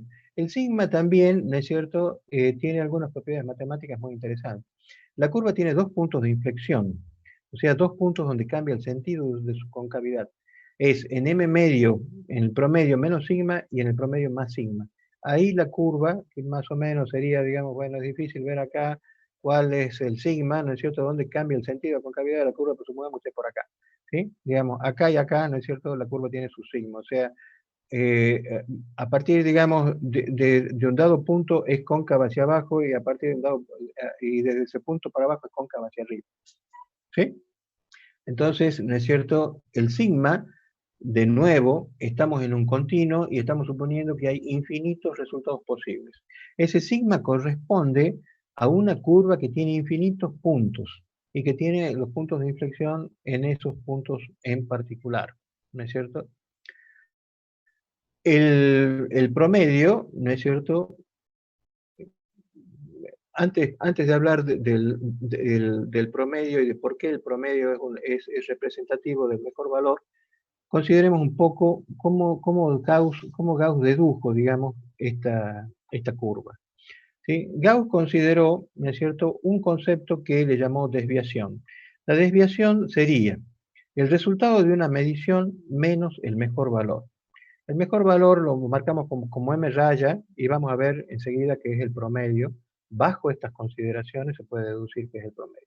Pero todavía no postulemos que es el promedio, le llamemos simplemente mejor valor. Entonces tenemos que la desviación sería el valor dado, digamos, de una medición, o sea, la desviación de la medición I es la medición I menos el mejor valor. ¿Sí? Y Gauss, el primer postulado de Gauss dice que la suma de las desviaciones es 0. ¿Sí? Eso ya me está diciendo, me está dando pie al segundo postulado de Gauss, que me dice, la probabilidad de un valor X es igual a la probabilidad de un valor menos X. Como esto es densidad de probabilidad, yo tengo que multiplicar por un diferencial de X. O sea que phi de X, que sería la probabilidad del punto X, del resultado de la desviación X, es igual a phi de menos X de X. ¿Qué me está diciendo esto? Que es igualmente probable cometer un error por exceso que por defecto. Es igualmente probable tener una desviación por exceso que por defecto. ¿Sí? Dicho de otra manera, supongamos que yo mida el ancho de mi hoja de cuaderno o el ancho de una hoja 4, que creo que mide más o menos 21 centímetros. ¿Sí? Entonces yo puedo obtener, yo mido varias veces, ¿no es cierto? Y tengo 21,1, tengo 20,9, 21,2, 20,8, de pronto tengo 21,0, de pronto tengo de nuevo 21,1. O sea, si yo mido varias veces, va a haber muchas veces que yo voy a tener un resultado, digamos, ligeramente distinto del mejor valor, que todavía no sé cuál es, pero digamos, hay como una fluctuación, pero esas fluctuaciones, digamos, son pequeñas respecto del mejor valor. Si yo estoy midiendo razonablemente con una regla milimetrada, una hoja 4, nunca voy a obtener que el valor del ancho es 30 centímetros. Nunca voy a obtener que el valor del ancho es 10 centímetros. O sea, nunca voy a cometer un error de unos 10 centímetros. ¿Sí? Por ejemplo, Y en general, ¿no es cierto?, van a ser igualmente probables los resultados por exceso, digamos, el mejor valor un poquito más que el mejor valor un poquito menos. Eso que les decía que nunca voy a cometer un error muy grande, eso está dado por el tercero de los postulados. Acá me dice, phi de x es mayor que phi de x' de x si x es menor que x'. O sea, ¿qué es lo que estoy diciendo ahí? Estoy diciendo que un error pequeño en valor absoluto es probablemente, digamos, tiene una probabilidad muy alta. Las desviaciones pequeñas, ¿sí?, en valor absoluto, ya sea para arriba o para abajo, ¿no es cierto?, porque ambas, digamos, son igualmente probables, tienen una probabilidad muy alta. Pero las desviaciones grandes tienen una probabilidad muy baja. Y por eso es que la curva, fíjense, ¿sí?, tiene una ordenada muy alta en el promedio, pero a medida que me voy alejando del promedio, baja. ¿Por qué? Porque si la hoja mide, ¿no es cierto?, 21 centímetros, ¿sí?, supongamos que yo sepa, digamos, que el verdadero valor, ¿sí?, es 21. En realidad el verdadero valor experimentalmente no se lo consigue nunca, tendría que hacer infinitas mediciones. Pero supongamos que yo lo conozca, ¿no es cierto?, o que tenga, digamos, un muy buen promedio, ¿no es cierto? Entonces, ¿no es cierto?, yo voy a tener, digamos, que desviaciones pequeñas de ese valor verdadero, de ese mejor valor, van a ser muy probables, van a tener probabilidad muy alta. Es muy probable que yo le erre por 1 milímetro a una hoja que mide 21 milímetros, pero es muy poco probable que le erre por 10 centímetros. Tendría que estar dormido, borracho, drogado, digamos. Nunca, digamos, al médico una regla milimetrada, una hoja que mide 21, voy a obtener 10 y voy a obtener 30. Entonces, la probabilidad de desviaciones muy grandes es muy pequeña, ¿sí? Y esto, digamos, va decayendo así asintóticamente hacia 0. Y el área total de la curva es 1 porque la probabilidad, digamos, de todos los sucesos es 1, porque son todos los sucesos, dividido en todos los sucesos, la probabilidad es 1. ¿Sí? Entonces, eso es el significado de los 3 postulados de Gauss. Que la suma de las desviaciones es 0, que un poco, digamos, está muy relacionado con el segundo, que es igualmente probable cometer una desviación por exceso que por defecto. Y por consiguiente, le voy a errar tantas veces en más como en menos. Y la suma de las desviaciones va a ser 0. Y el tercero, ¿no es cierto?, que es que los errores pequeños tienen probabilidad grande y los errores grandes tienen probabilidad pequeña. Que eso me da el decaimiento de la curva, o sea que tiene un valor alto en el promedio y decae hacia los extremos. ¿Sí? Bien. Del primer postulado de Gauss, es el postulado que se deduce que el mejor valor es el promedio. ¿Por qué? Porque si yo tengo que la suma de las desviaciones tiene que ser 0, una desviación, ¿sí?, la desviación I es MI menos el mejor valor. Todavía no sé cuál es. De acá voy a deducir que es el promedio. ¿Sí? Entonces la desviación es MI menos M medio. Pero la suma de las desviaciones tiene que ser 0. O sea que la suma de los MI menos M medio tiene que ser 0. O M raya, mejor dicho, tiene que ser 0. De acá, distribuyendo la suma y pasando, digamos, al segundo miembro, el signo que está con menos, me queda que la sumatoria de los MI va a ser n veces M medio, porque la sumatoria de una constante, y este es un valor constante, el M medio, ¿sí?, la sumatoria de 1 hasta n de una constante es n veces la constante. Entonces me da que la sumatoria de MI es igual a n veces M medio. Y de acá yo saco que M medio es la suma de los M dividido en N, y eso es lo que llamamos promedio. Eso es lo que conocemos como promedio. Es la suma de todos los valores, ¿sí?, dividido en la cantidad total de esos valores obtenidos. O sea que yo en general, y esto grábenselo ya desde ahora, siempre voy a medir varias veces una misma magnitud. ¿Cuántas veces? Por lo menos 5. Por lo menos 5. No es que 5 sea un número mágico, pero es un número, digamos, que algunos resultados teóricos y experimentales indican que es un número que tiene el suficiente peso estadístico, probabilístico, como para que sea un mínimo, ¿sí? Digamos, menos que eso, no vale la pena medir, ¿sí? Yo tengo que tener por lo menos 5 mediciones siempre, ¿sí? ¿Y el promedio cuál va a ser? Tengo que sumar todas las mediciones y dividir en la cantidad de veces. En general, como siempre, como de entrada, por lo general vamos a medir 5 veces, ¿sí? Yo voy a tener que el promedio va a ser la suma de las 5 mediciones dividido en 5. Y eso va a ser el mejor valor de la medición. El sigma, ¿no es cierto?, que recién hablábamos acá, Hay quizá un parámetro, digamos, está relacionado con el sigma, se le llama varianza, o sea, al cuadrado de sigma, o sea, al cuadrado de la desviación típica, desviación estándar, ¿sí? Se le llama varianza. Hay gente que le llama dispersión también, es el sigma cuadrado. El sigma cuadrado, ¿no es cierto?, va a ser la sumatoria de los xi al cuadrado dividido en n, o sea, la sumatoria de los cuadrados de las desviaciones dividido en n. Dicho de otro modo, va a ser la sumatoria de los mi menos m medio al cuadrado, donde el cuadrado, ojo, está afectando el paréntesis, no la suma. Es la suma de los cuadrados, no el cuadrado de la suma. La suma de los cuadrados dividido en n, eso me da el sigma cuadrado. Eso me da la varianza o la dispersión. ¿Sí? Y entonces yo voy a tener que, si yo, digamos, esto lo desarrollo como un binomio, esto es una aclaración técnica, más bien matemática, ¿sí? Lo pueden hacer con cualquiera de las fórmulas, pero estoy mostrando las fórmulas posibles para calcular el sigma. Si yo desarrollo el binomio, me va a quedar esta expresión. Mi al cuadrado menos 2mi por m medio más m medio al cuadrado dividido en n. ¿Sí? Ahora distribuyo la suma, me va a quedar la sumatoria de los mi, sería el primer término. El segundo término va a ser la sumatoria, fíjense acá, esta es constante, puede salir fuera de la suma. Entonces, esto está fuera. Y me queda dos veces la sumatoria de los mi dividido en n. Pero la sumatoria de los mi dividido en n es m medio. Entonces me queda menos 2m medio cuadrado más m medio cuadrado. Simplemente entonces me queda que el sigma cuadrado es el primer término, que era la suma de los mi al cuadrado sobre n, menos m medio cuadrado. Cualquiera de estas fórmulas posibles, ya sea esta o esta, ¿sí?, me sirve para calcular el sigma cuadrado, y la raíz cuadrada de eso es la desviación estándar o desviación típica. Esa es un parámetro de una curva de infinitos puntos. El sigma, estrictamente, es el cuadrado de una curva de infinitos puntos. Estos cálculos que estamos haciendo, que le llamamos sigma, no son sigma. Son estimadores de sigma, porque lo estamos calculando con una cantidad finita, una cantidad pequeña relativamente de puntos. Por ejemplo, 5 mediciones. O sea que cuando yo calculo el sigma con 5 mediciones, en realidad estoy calculando un estimador de una curva que tiene infinitos puntos. Pero como no puedo hacer infinitas mediciones, calculo simplemente un estimador con una cantidad finita. ¿Qué cantidad? Por lo menos 5. ¿Sí? Si tengo más, mejor.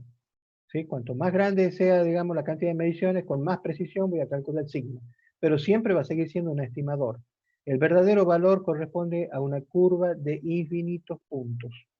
Como nunca voy a poder hacer infinitas mediciones, ¿no es cierto?, siempre voy a calcular estimadores, y entonces estas fórmulas, aunque le llamamos sigma, aunque las calculadoras que tienen rutinas estadísticas le llaman sigma, ¿no es cierto?, en realidad la calculadora hace una pequeña disquisición también, habla de un sigma n, un sigma n menos 1, ya lo vamos a ver, ¿no es cierto? Son estimadores del sigma.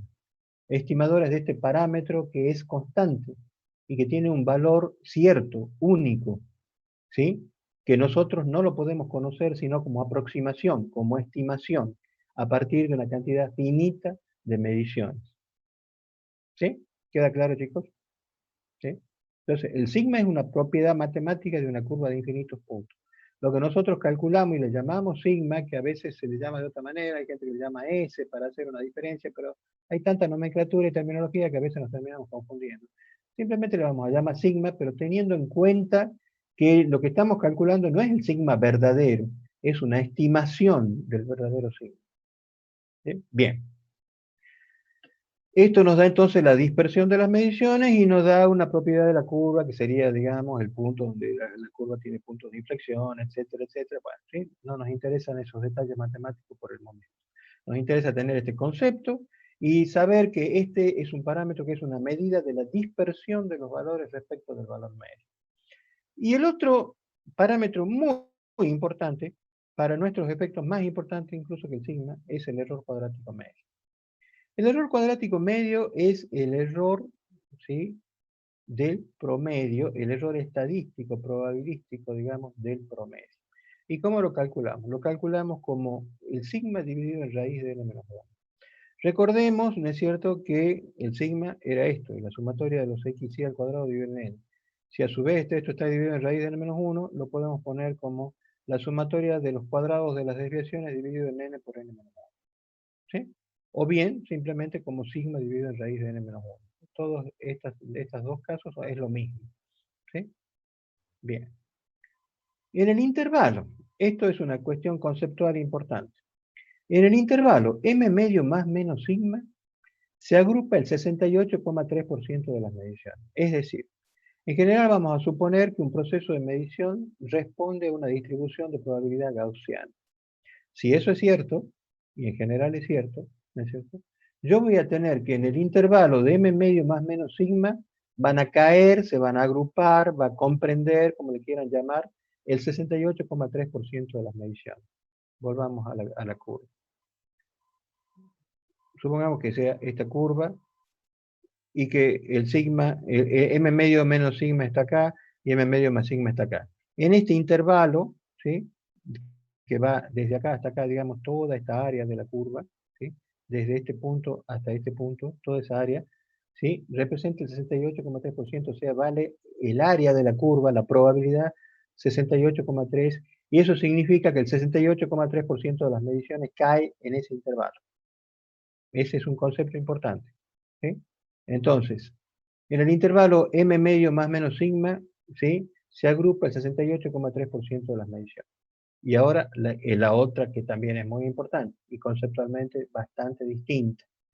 En el intervalo m medio más menos e, hay un 68,3% de probabilidad de que esté el verdadero valor de n.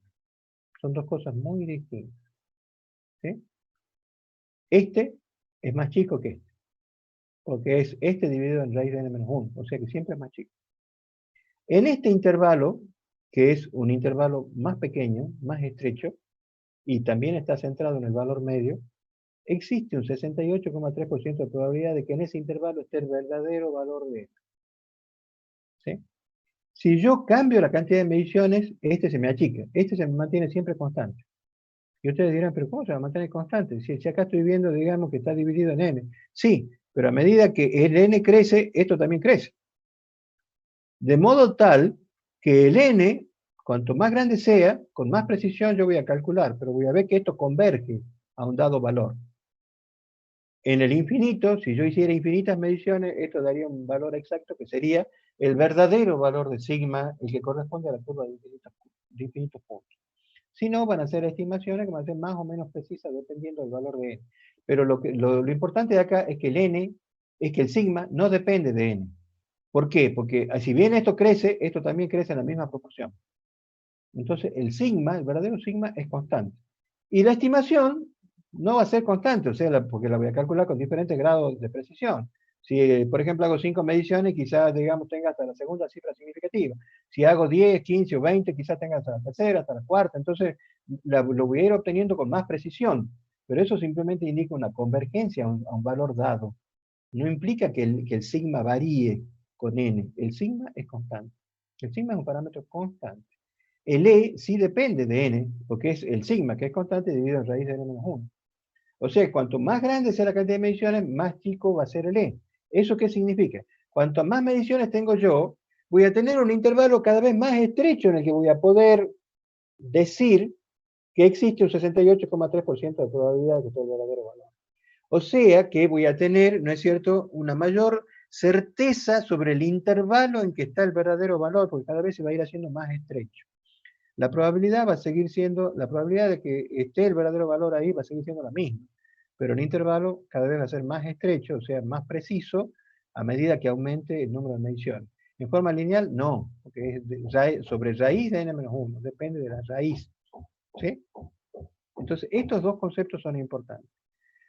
Vuelvo a decir, en el intervalo m medio más menos sigma se agrupa el 68,3% de las mediciones, y en el intervalo m medio más menos e hay un 68,3% de probabilidad de que esté el verdadero valor. ¿Sí? Entonces, ustedes a partir de ahora siempre van a hacer 5 mediciones, por lo menos.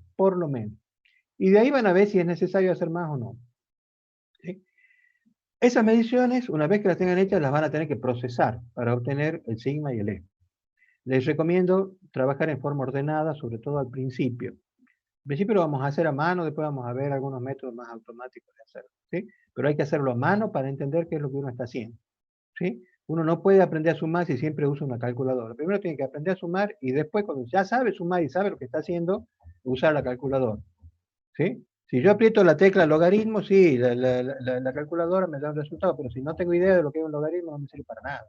Entonces, para entender lo que se está haciendo, hay que hacerlo a mano primero. 1, 2 veces a mano.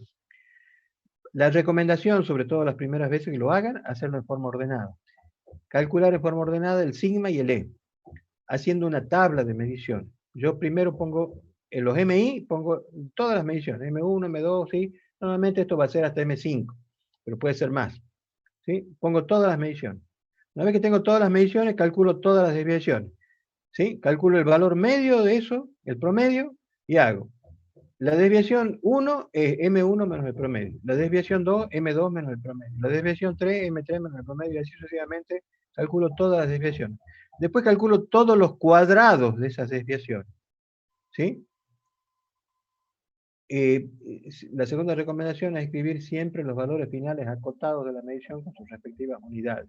O sea, una vez que yo he hecho, digamos, todo esto, ya puedo entrar en las formulitas para calcular el sigma, ya voy a tener todo esto, ¿sí? Y el E. Y ahora tengo que escribir el valor final, ¿sí? Acotado, con sus respectivas unidades. Yo voy a tener un M medio, que va a ser el mejor valor, que va a ser el promedio, más menos el delta de M medio y las unidades. ¿Y cuál es el delta de M medio? El delta de M medio va a ser el error mínimo más el E. Esto acá en el laboratorio, por una cuestión de criterios, ¿sí? Lo tomamos como dos cosas distintas, o sea, estamos sumando distintos errores, y por consiguiente, al igual que el error mínimo era la suma de una serie de errores, la cota final también es una suma, el E mínimo más el E. En realidad no es que sean dos cosas, digamos, totalmente distintas. Esta es la dispersión de esto, en realidad. Pero lo tomamos como cosas distintas, porque una cosa es el error que me da el instrumento, y otra cosa es el error que me da la dispersión de las mediciones. Entonces, el error final va a ser la suma de los dos. Este que viene del error mínimo puede ser la apreciación, la exactitud, la suma de la apreciación, la exactitud, la definición, etc. Y esto que me da la dispersión. Para que esto tenga sentido, en realidad, digamos, ¿sí? La dispersión de las mediciones tiene que ser gaussiana, tiene que ser aleatoria, accidental, ¿sí? No tiene mucho sentido, digamos, calcular el E si la dispersión de las mediciones me da por error de definición del objeto. Si yo, por ejemplo, mido algo creyendo que es una esfera, pero resulta que la esfera está tan golpeada, se me ha caído tantas veces, está abollada, ¿no es cierto? Y tiene un error de definición, que a veces mido el diámetro, pero si justo mido donde está abollado, me da un valor. Si mido donde no está abollado, me da otro. Si mido donde está un poquito abollado, me da otro. Entonces, bueno, ahí hay un problema de definición. En realidad no es esférico, eso está deformado, no es una esfera. Entonces, por muchas, digamos, procesamiento que yo haga, ¿no es cierto? Digamos, la dispersión ahí no es gaussiana. No tiene mucho sentido, digamos, hacer un cálculo gaussiano como si la dispersión fuera gaussiana, respondiera a la teoría de errores, cuando en realidad es un problema de definición, ¿sí? Pero cuando son errores accidentales, cuando son errores aleatorios, cuando puede ocurrir en más o en menos con la misma probabilidad, ¿sí? Cuando la probabilidad de obtener un error chico es grande y la probabilidad de obtener un error grande es pequeña, o sea, cuando se cumplen todas las condiciones y la distribución es gaussiana, sí tiene sentido, digamos, hacer estos cálculos, y estos cálculos van a representar un resultado real, digamos, ¿sí? Ahora bien, nosotros tenemos entonces una cota de error, este delta de m le llamamos la cota del mejor valor, que está dado por la suma de dos términos. Este es un error mínimo, ¿no es cierto? Que depende, digamos, bueno, depende de varias cosas, del error de definición, del error de los instrumentos, apreciación, exactitud, en fin, puede depender del error de paralaje, si lo hubiera, ¿no es cierto? Bueno, ¿sí? Yo tengo, digamos, una serie de errores que contribuyen a un error mínimo y que por debajo de eso no puedo estar a menos que cambie el instrumento o cambie el método. Pero el otro, ¿sí? Es un error debido a la dispersión de las mediciones. Y yo sé que eso, haciendo más mediciones, lo puedo disminuir. Entonces, yo hago 5 mediciones de entrada. Y yo digo, ¿son suficientes las 5 mediciones? Bueno, si el error cuadrático medio es mayor que el error mínimo, yo diría, ¿para qué me estoy esmerando con un micrómetro, con un instrumento de buena calidad, un instrumento muy sensible, si al final voy a acotar con un error mucho más grosero porque el E es mucho mayor que el error mínimo? ¿No sería mejor hacer más mediciones para por lo menos disminuir el E hasta el mismo orden de E mínimo? Ese es el criterio con el que decidimos hacer más mediciones o no. Entonces, si el error cuadrático medio es mayor que el error mínimo, sabiendo que lo podemos disminuir haciendo más mediciones, yo debo calcular cuántas mediciones debería hacer para que sea por lo menos igual o menor. ¿Sí? Entonces, de ahí, ¿sí? Me está diciendo que me quedo sin tiempo, ya saben que nos reconectamos. ¿Sí? Ahí yo tengo que E es igual a sigma sobre raíz de n-1. ¿Sí? Elevando al cuadrado y reordenando, me queda que n-1 es igual a sigma sobre E al cuadrado. Y de acá yo tengo que n es igual a sigma sobre E mínimo al cuadrado más 1. ¿Sí? A ver si nos entendemos. Yo quiero que este error sea por lo menos igual al error mínimo. Entonces yo digo, ¿cuántas mediciones, cuánto tendría que valer n para que el E sea por lo menos igual al error mínimo? Entonces reemplazo el valor de E por el error del error mínimo y de ahí saco cuántas mediciones tendría que hacer. Si yo, por ejemplo, he hecho 5 mediciones, ¿no es cierto? Y el E me ha dado muy grande, mayor que E mínimo, ¿sí? Yo reemplazo acá E mínimo y obtengo cuántas mediciones debería hacer, cuántas mediciones tendría que tener para que el E, suponiendo que la dispersión de las mediciones fuera gaussiana, fuera igual al error mínimo. Entonces voy a obtener un E más grande, ¿sí? Por ejemplo, digamos que yo he hecho 5 mediciones y me da un E relativamente grande, mayor que el error mínimo. Reemplazo el E por el E mínimo y el N me da 17. Tendría que haber hecho 17 mediciones para que el E me dé igual al error mínimo. De esas 17 mediciones ya tengo las 5 primeras. Tengo que hacer 12 más. ¿Está claro? O sea que las 5 primeras ya las tengo. El total que yo tengo que hacer es el que me da esta ecuación 11. Pero ya las 5 primeras las tengo hechas. O sea que necesito hacer 12 más. Es decir, si el total es 17 y ya tengo 5, necesito hacer 12 más. Una vez que haga las 12, vuelvo a calcular el error cuadrático medio. Y veo si me da, ¿no es cierto?, del orden del error mínimo. No necesariamente, aun cuando fueran una dispersión debido a un problema gaussiano, no necesariamente me va a dar igual al error mínimo, porque es una cuestión probabilística, esto no es determinístico, es probabilístico. Pero me va a dar, en principio, bastante cercano, capaz que me da incluso menor. Pero esa sería, digamos, la forma de calcular cuántas mediciones tengo que hacer, y por consiguiente, ya dado que tengo las n primeras, las n0 primeras hechas, ¿sí? Entonces, ¿cuántas más tendría que hacer para disminuir lo suficientemente el error cuadrático medio? Es decir, para que el error cuadrático medio sea por lo menos igual al error mínimo. Esa es la idea. Reemplazando sigma en función de E, esto me queda que n también lo puedo calcular, o sea, la cantidad de mediciones que hay que hacer podría ser el error cuadrático medio que he obtenido con las n0 primeras, dividido en el E mínimo al cuadrado, por las n0 primeras menos 1 más 1.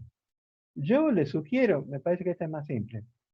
Calculan el sigma y aplican esta y ya saben cuántas mediciones tendrían que haber hecho en total para que el error cuadrático medio sea por lo menos igual al error mínimo. ¿Sí? Con eso terminamos esta clase, chicos. ¿Sí? ¿Alguna pregunta?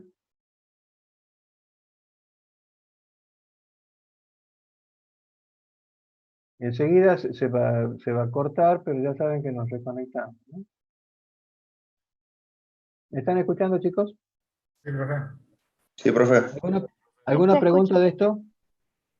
No, profe. ¿Algo que quieran que repita, que vuelva a explicar?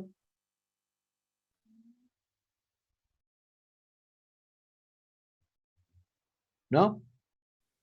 Bueno, ¿Puede chicos. repetir que el E mínimo? El E mínimo, bueno, eso ya lo vimos la clase anterior. El E mínimo es la suma, es el resultado de una suma de errores independientes que provienen de los sistemas que intervienen en la medición, que son el sistema medido, el sistema medidor y el sistema unidad, y de la interacción entre esos sistemas. Los términos más comunes del error mínimo son, en primer lugar, la apreciación, el error de apreciación.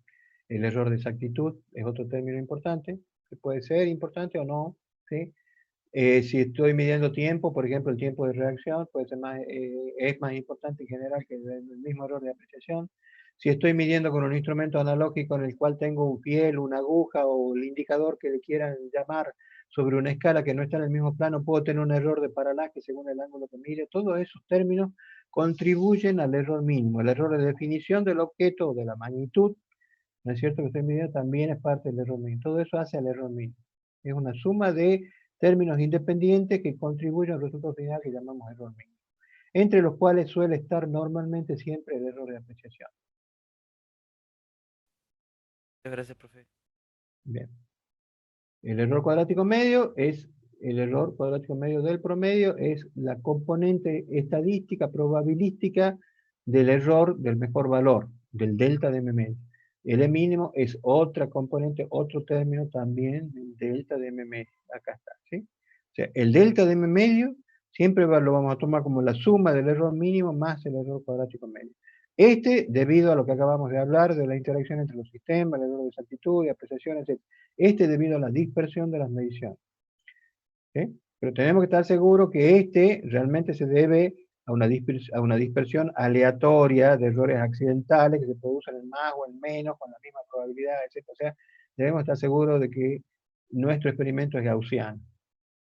Si la dispersión de las mediciones se debe a otra cuestión, como por ejemplo a deformidades del objeto, que es ya un error de definición, por mucho que calculemos el E, vamos a obtener cualquier cosa porque eso ya no es gaussiano. ¿Alguna otra pregunta, chicos? Bueno, yo voy a ver cuáles son los enunciados que están disponibles y hasta dónde tienen que hacer. Si yo ahora voy a dejar la clase, dejo de compartir. No sé si alguno de ustedes, Franco o Javier, o ambos, se quieren quedar, ¿sí? Para, digamos, si los chicos quieren ir formando las comisiones, para ir anotándolo desde ya, como ustedes quieran, chicos. Si no, se comunican entre ustedes. En el mail que yo les he mandado tienen el mail de todo el curso, ¿sí? Entonces se pueden comunicar entre ustedes para ir haciendo los grupos. Antes de dejar la clase, quiero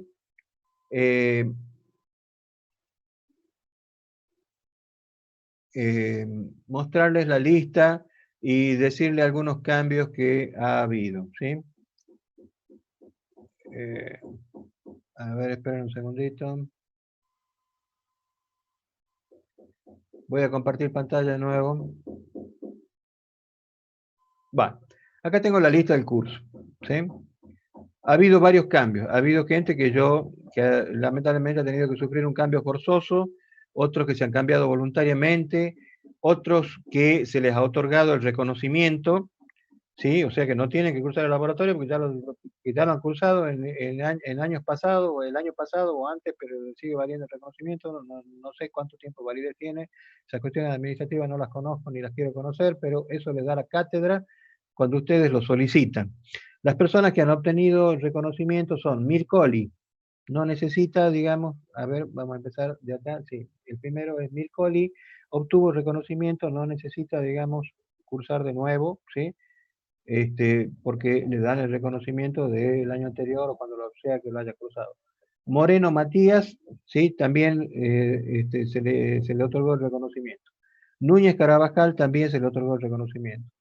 Abbas también, Crisorio también, y paremos de contar hasta ahí. A ver, no, acá hay otro más. Segura Solange también. A todas esas personas se les reconoció el laboratorio, digamos, la validez del laboratorio sigue en vigencia, no tienen que hacerlo de nuevo. La señorita Vázquez Lescano, no sé si estará presente, no debería estarlo, porque se reinscribió en otra comisión, en la comisión 9. La señorita Ochoa Medina, sí, también se reinscribió en otro turno, y las personas que cambiaron de turno son Parag, Gonela Forenza, López, Poch Somonte, Reviglione Tomás, Romero Tomás, Sandoval Palomo, Uchardelo, Álvaro Aldana. Álvaro Aldana ya es uno de los casos de cambio forzoso. Burgos Rodrigo, también cambio forzoso. Chaín Martina, también cambio forzoso. Lobo Tomás, también. Y Targa García. Y otra persona que cambió de turno es Martín Villagra. ¿Sí? Ese cambió de turno en forma voluntaria, al parecer. ¿Sí? Bueno. Profe, Todas es... ¿Sí? yo me anoté en esta comisión, pero no aparezco en la lista. ¿Cómo se llama usted? Juárez Ocampo Aldana.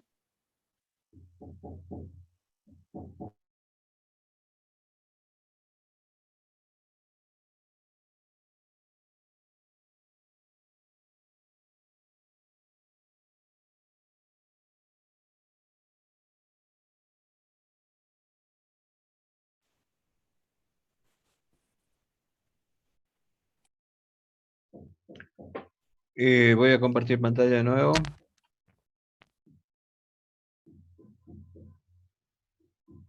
Veamos.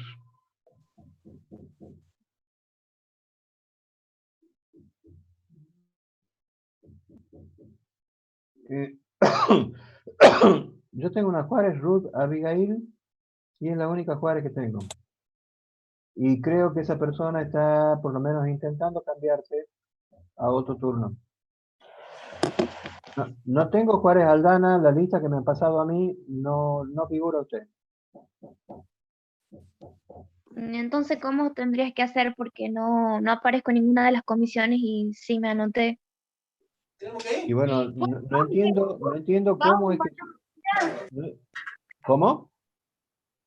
Cierran bares, no dejan atender a la gente en los bares. Y este hijo de puta se reúne en un montón. Hay alguien que tiene el micrófono abierto, por favor, que lo cierren. Si usted realmente se ha inscrito, debería figurar. No sé cuál será su problema de inscripción. ¿Sí? Las inscripciones han sido hechas este año por la Secretaría Académica. Sinceramente no sé esa cuestión administrativa cómo se ha manejado. Antes el alumno se inscribía en el sistema Ciudad Guaraní, de ahí, digamos, pasaban las listas y todo lo demás. Ahora se han formado una serie de comisiones para implementar esta nueva modalidad semipresencial. ¿Sí? Eso, digamos, lo ha hecho la Secretaría Académica y ha sido coordinado con las jefaturas de departamento, ¿no es cierto? No sé por qué usted no figura. Yo lo que le sugiero es que se comunique en primer lugar con la jefa de cátedra, la doctora Silvia Bravo, ¿sí? Sí. Ahí